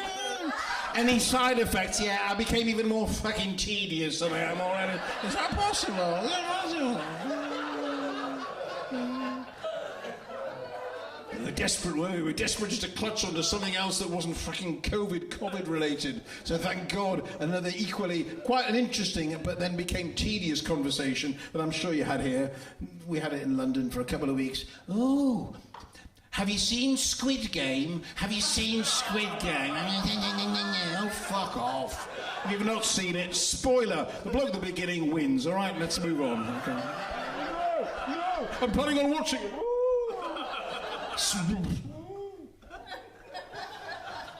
It's not really a spoiler, is it? It was fucking obvious. You see a bloke at the beginning of this game and he's going to win. It's not like in the 6th episode some bloke's going to appear out of nowhere. Hello, my name's Martin. I'm one of the contenders. I took a back seat. See, I didn't do the accent. Don't want to push the boundaries. Yeah.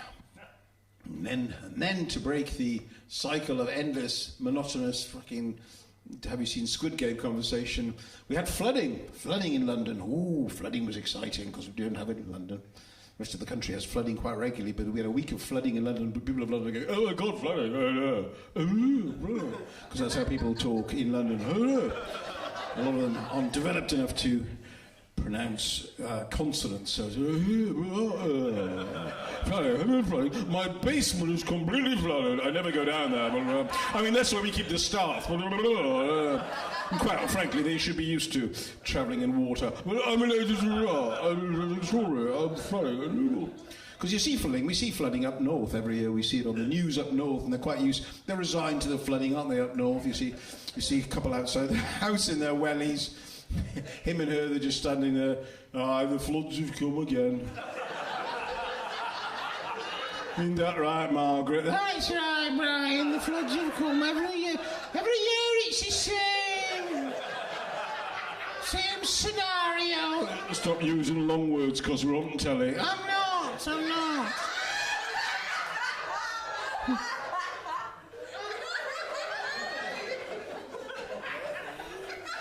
Everything ruined, isn't it? That's right, ruined. Sofa, carpets, furniture, all the upholstery. You're doing it again, love. I'm not. Fucking ruined. Shouldn't swear on telly. Ruined, destroyed, everything gone. Terrible. There's nothing we can do. How about fucking move? There's a clue. Just a thought. So, yeah, live in London, depressing, miserable place that it is. I do. I'm a questioning, doubting, suspicious person. There's a bloke in our street. He's got a sign up. It says, "Have you seen our cat?" And I'm looking at the sign, thinking, is it missing or is he just fucking showing off?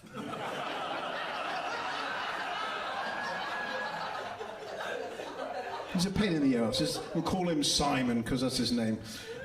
Simon Richards, 32 Birchwood Avenue, N10 3BE. He's got another sign. He's just one of these, he communicates via signs. I mean, not half his signs, a series of signs. He's got a sign up. It says, "No parking, driveway in constant use." No parking, this is how he talks. No parking, driveway in constant use. That's right. 365 days a year. 52 years. Every hour of the day I'm constantly... What are you, a hospital? What are you fucking talking about? It's the arrogance that pisses me off. Constant. It's not technically possible, is it, to be constantly using your driveway, unless the bloke that owns the driveway is claustrophobic and agoraphobic. I can't stay in, I can't go out. I can't stay in, I can't go out. I can't stay in, I can't go out. Oh, I think I've just seen your cat. Doing shows in Cardiff last weekend. And a getting out of London thing, because the paranoia is quite rife in London. I'm at the train station, Paddington train station. A bloke comes up to me, "Excuse me, mate, have you got the right time? Have you got the right time?" I'm thinking, great, now I look like that sort of bloke that fucking lies about the time. I'm the time-lying guy. Why couldn't he just say, "Have you got the time?" He was specific. Have you got the right time? What was going to happen if he just said, "Have you got the time?" I was going to, fucking midnight. It's still light out. Oh, you want the right time. Why didn't you say? Who lies to you about the time? The rail network, they're the only people that lie, which you won't even notice. You're too busy wandering up and down the train carriage, staring at those signs. This plug socket for laptop and mobile phone use only. Because there's me with my iron and ironing board. Oh, there's got to be somewhere for me. Fuck it, I'm taking my chances. Well, yes, God, I'm breaking the law, but there's a fellow in Coach J, and he's blending a smoothie, you see it? And it's the quiet carriage.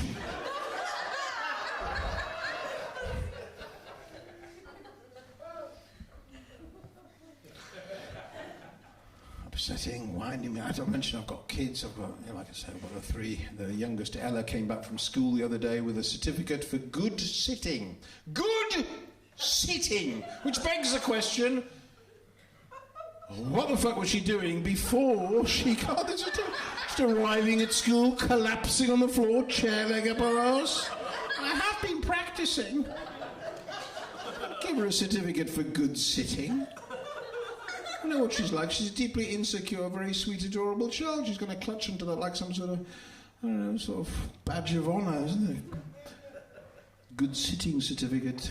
First interview, 17 years old. She's going to stride in there, still holding the certificate. Well, it's very nice to meet you, Ella. If you'd like to take a seat, which I do rather well.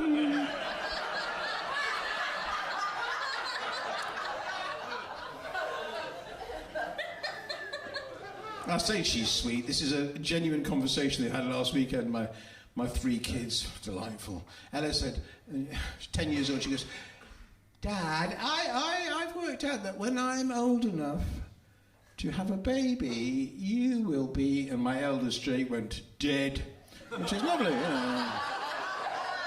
I got very defensive. I went, not necessarily, and then Ella went, well, I'm not a slag. So, exactly. I teach them that at school. Rude words. I know this because Sasha came back from school in floods of tears. Emily called me the K word. She was really upset. Emily called me the K word. I was on the phone to the school right away. I said, you need to put me through to the English department. There's some spelling issues we need to discuss.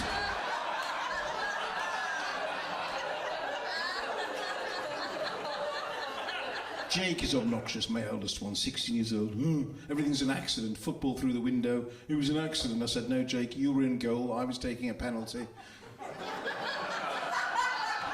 Lack of concentration. It was an accident, Dad. It was an accident. I said, you can't go through life going, it was an accident.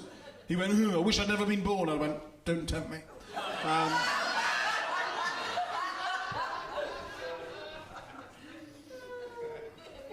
I love this. I love this.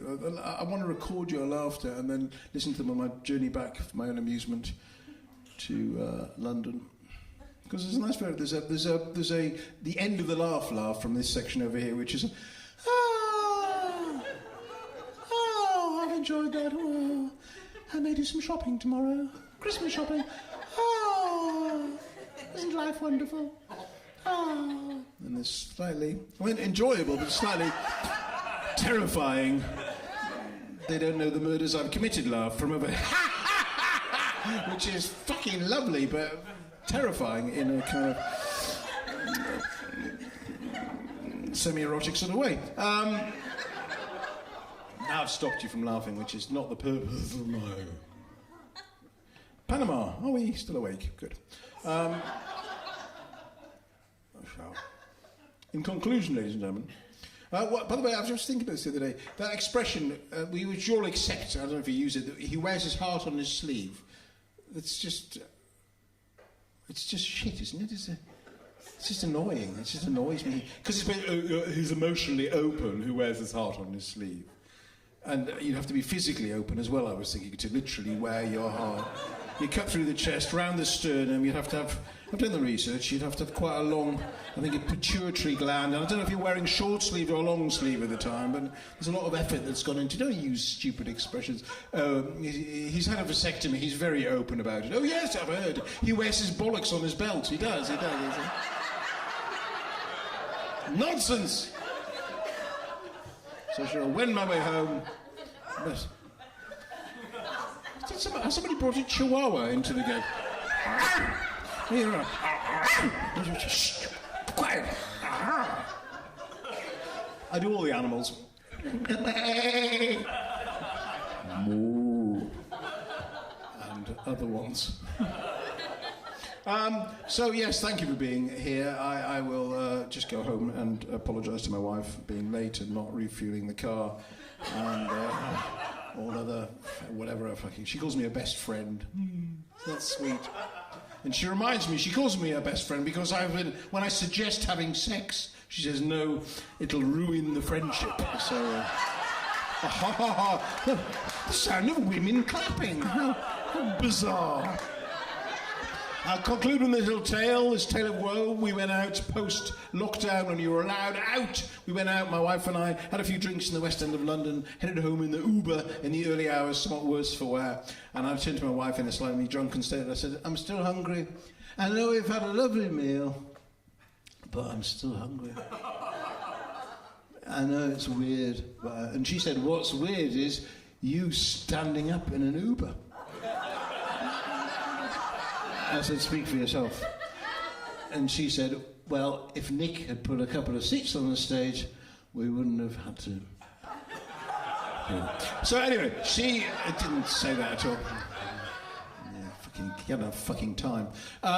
Anyway, don't know what I'm doing now. So anyway, we're back in the Uber, back in the room, pissed. I'm still hungry. And Jane said to me, well, when we get home, why don't you have some cereal? Why don't you have some cereal? I'll tell you why, people. Because I'm not 7. That's why. Ooh, chicken chow mein or Cocoa Pops. What a choice. So we're at home, I'm at the kitchen table and I'm having the Cocoa Pops.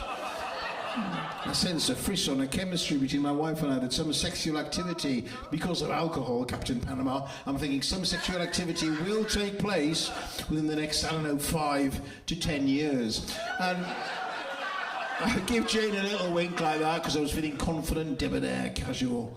They're looking for a new James Bond, that's me. And we're like this, I said to Jane, I said, are you in the mood like that? Are you in the mood? Jane, are you in the mood? Are you in the mood like that? Are you in the mood? That's what I think I said. In reality, I'm hammered. It's more like, are you in the mood? Are you in the mood? Excuse me, hello. Are you in the mood? Are you in the mood? In my head, are you in the mood? I'm very eloquent, are you in the mood? But are you in the mood? She's looking at me blankly. First thing, 5 words, first word on the syllable.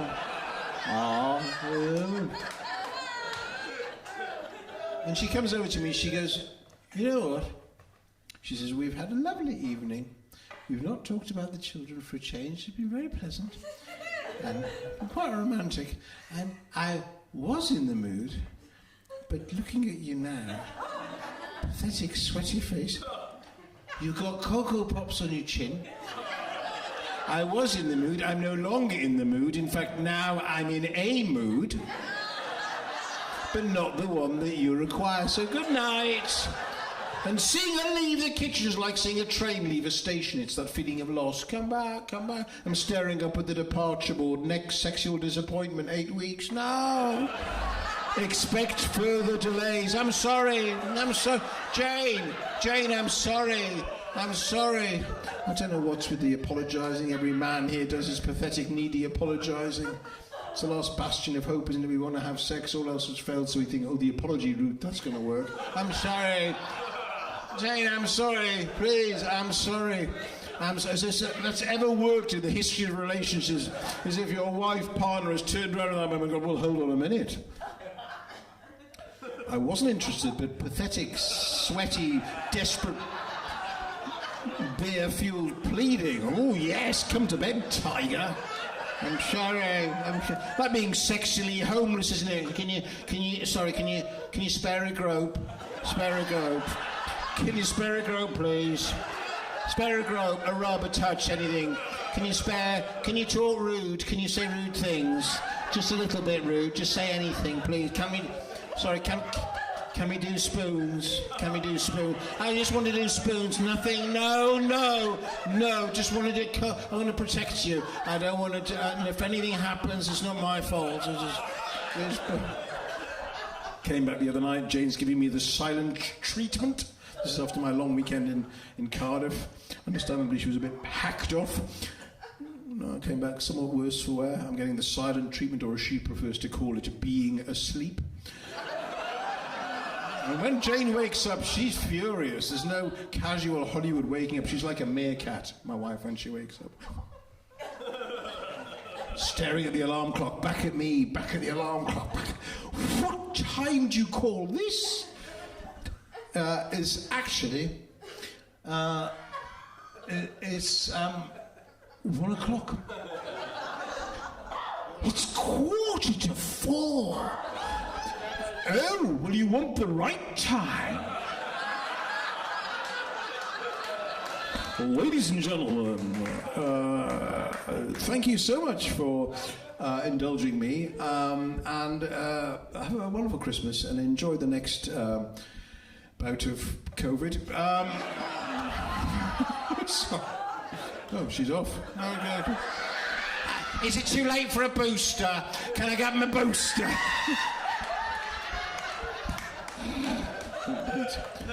We need a mop here, Nick. No, you've been delightful. Thank you so much. Good night, lovely people. Good night. Good night.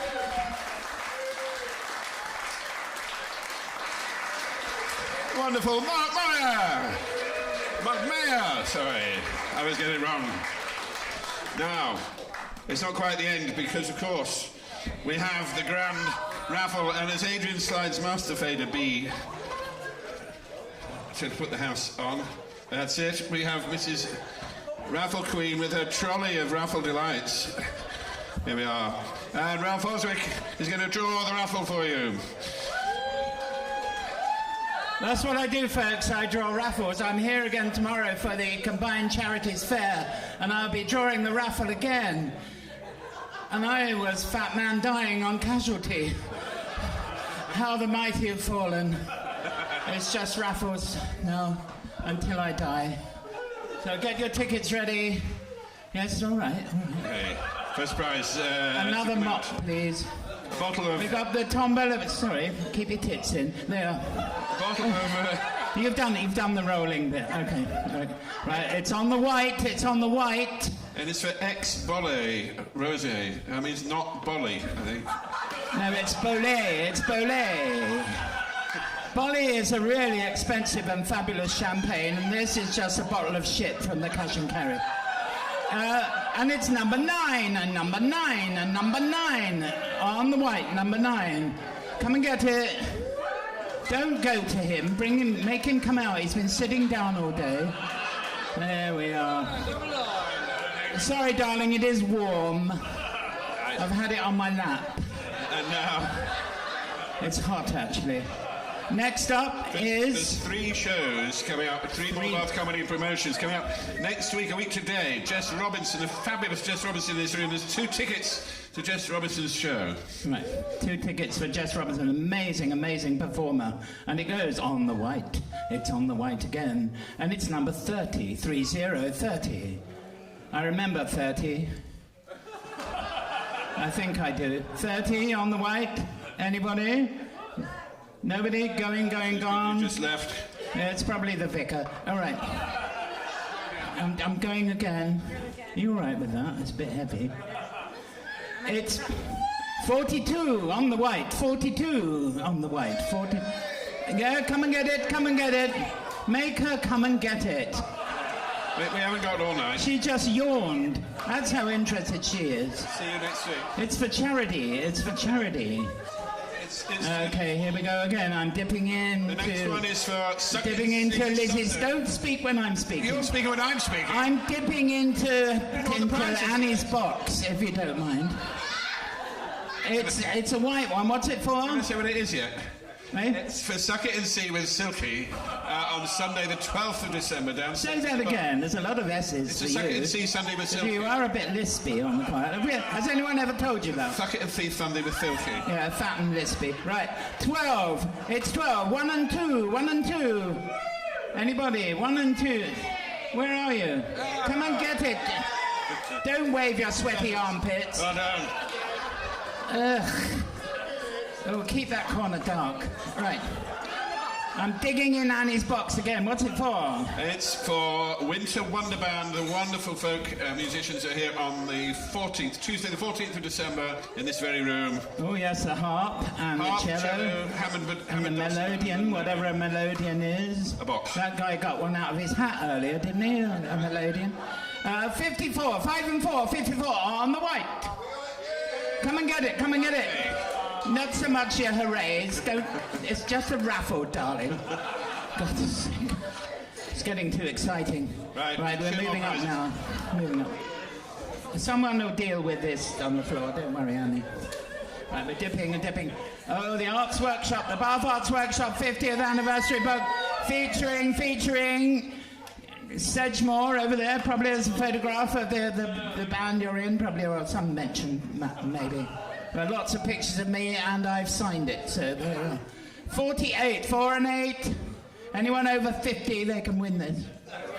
Anyone under 50 won't be interested. How many tickets have you bought? Blimey.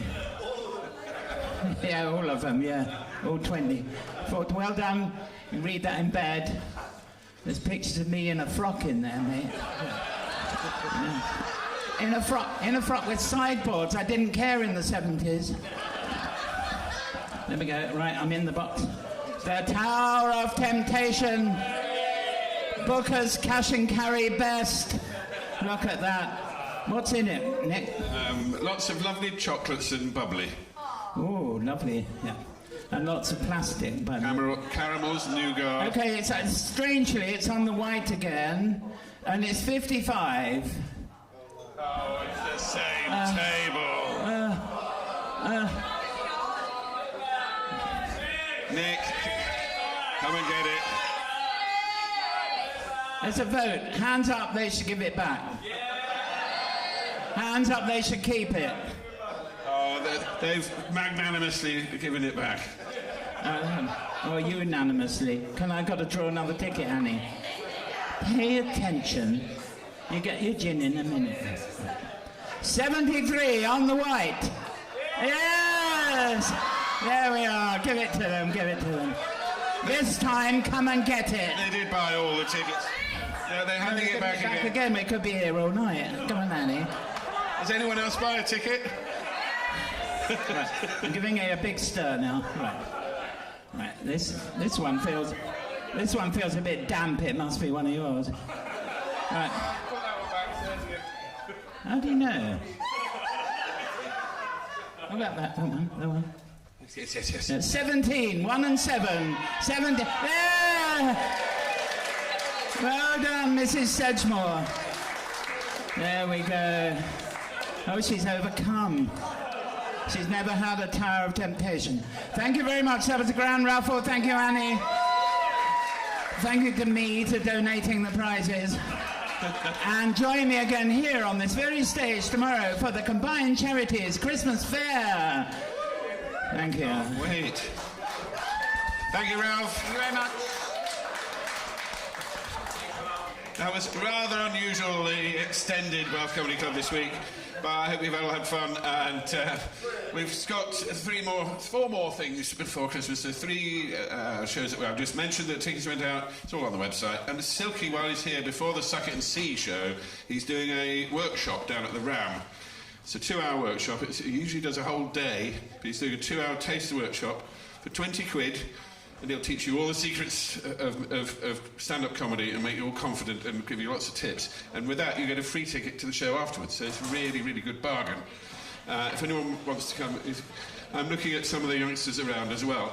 He's a master comedian, and he will be giving you a benefit of his experience. I mean, it's only very, very few tickets for that, very few places.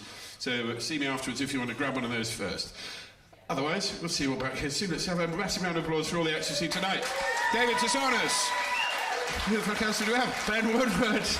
We had Holly Leggett. To Hudswell and Mark Maier. Thank you very much. See you soon.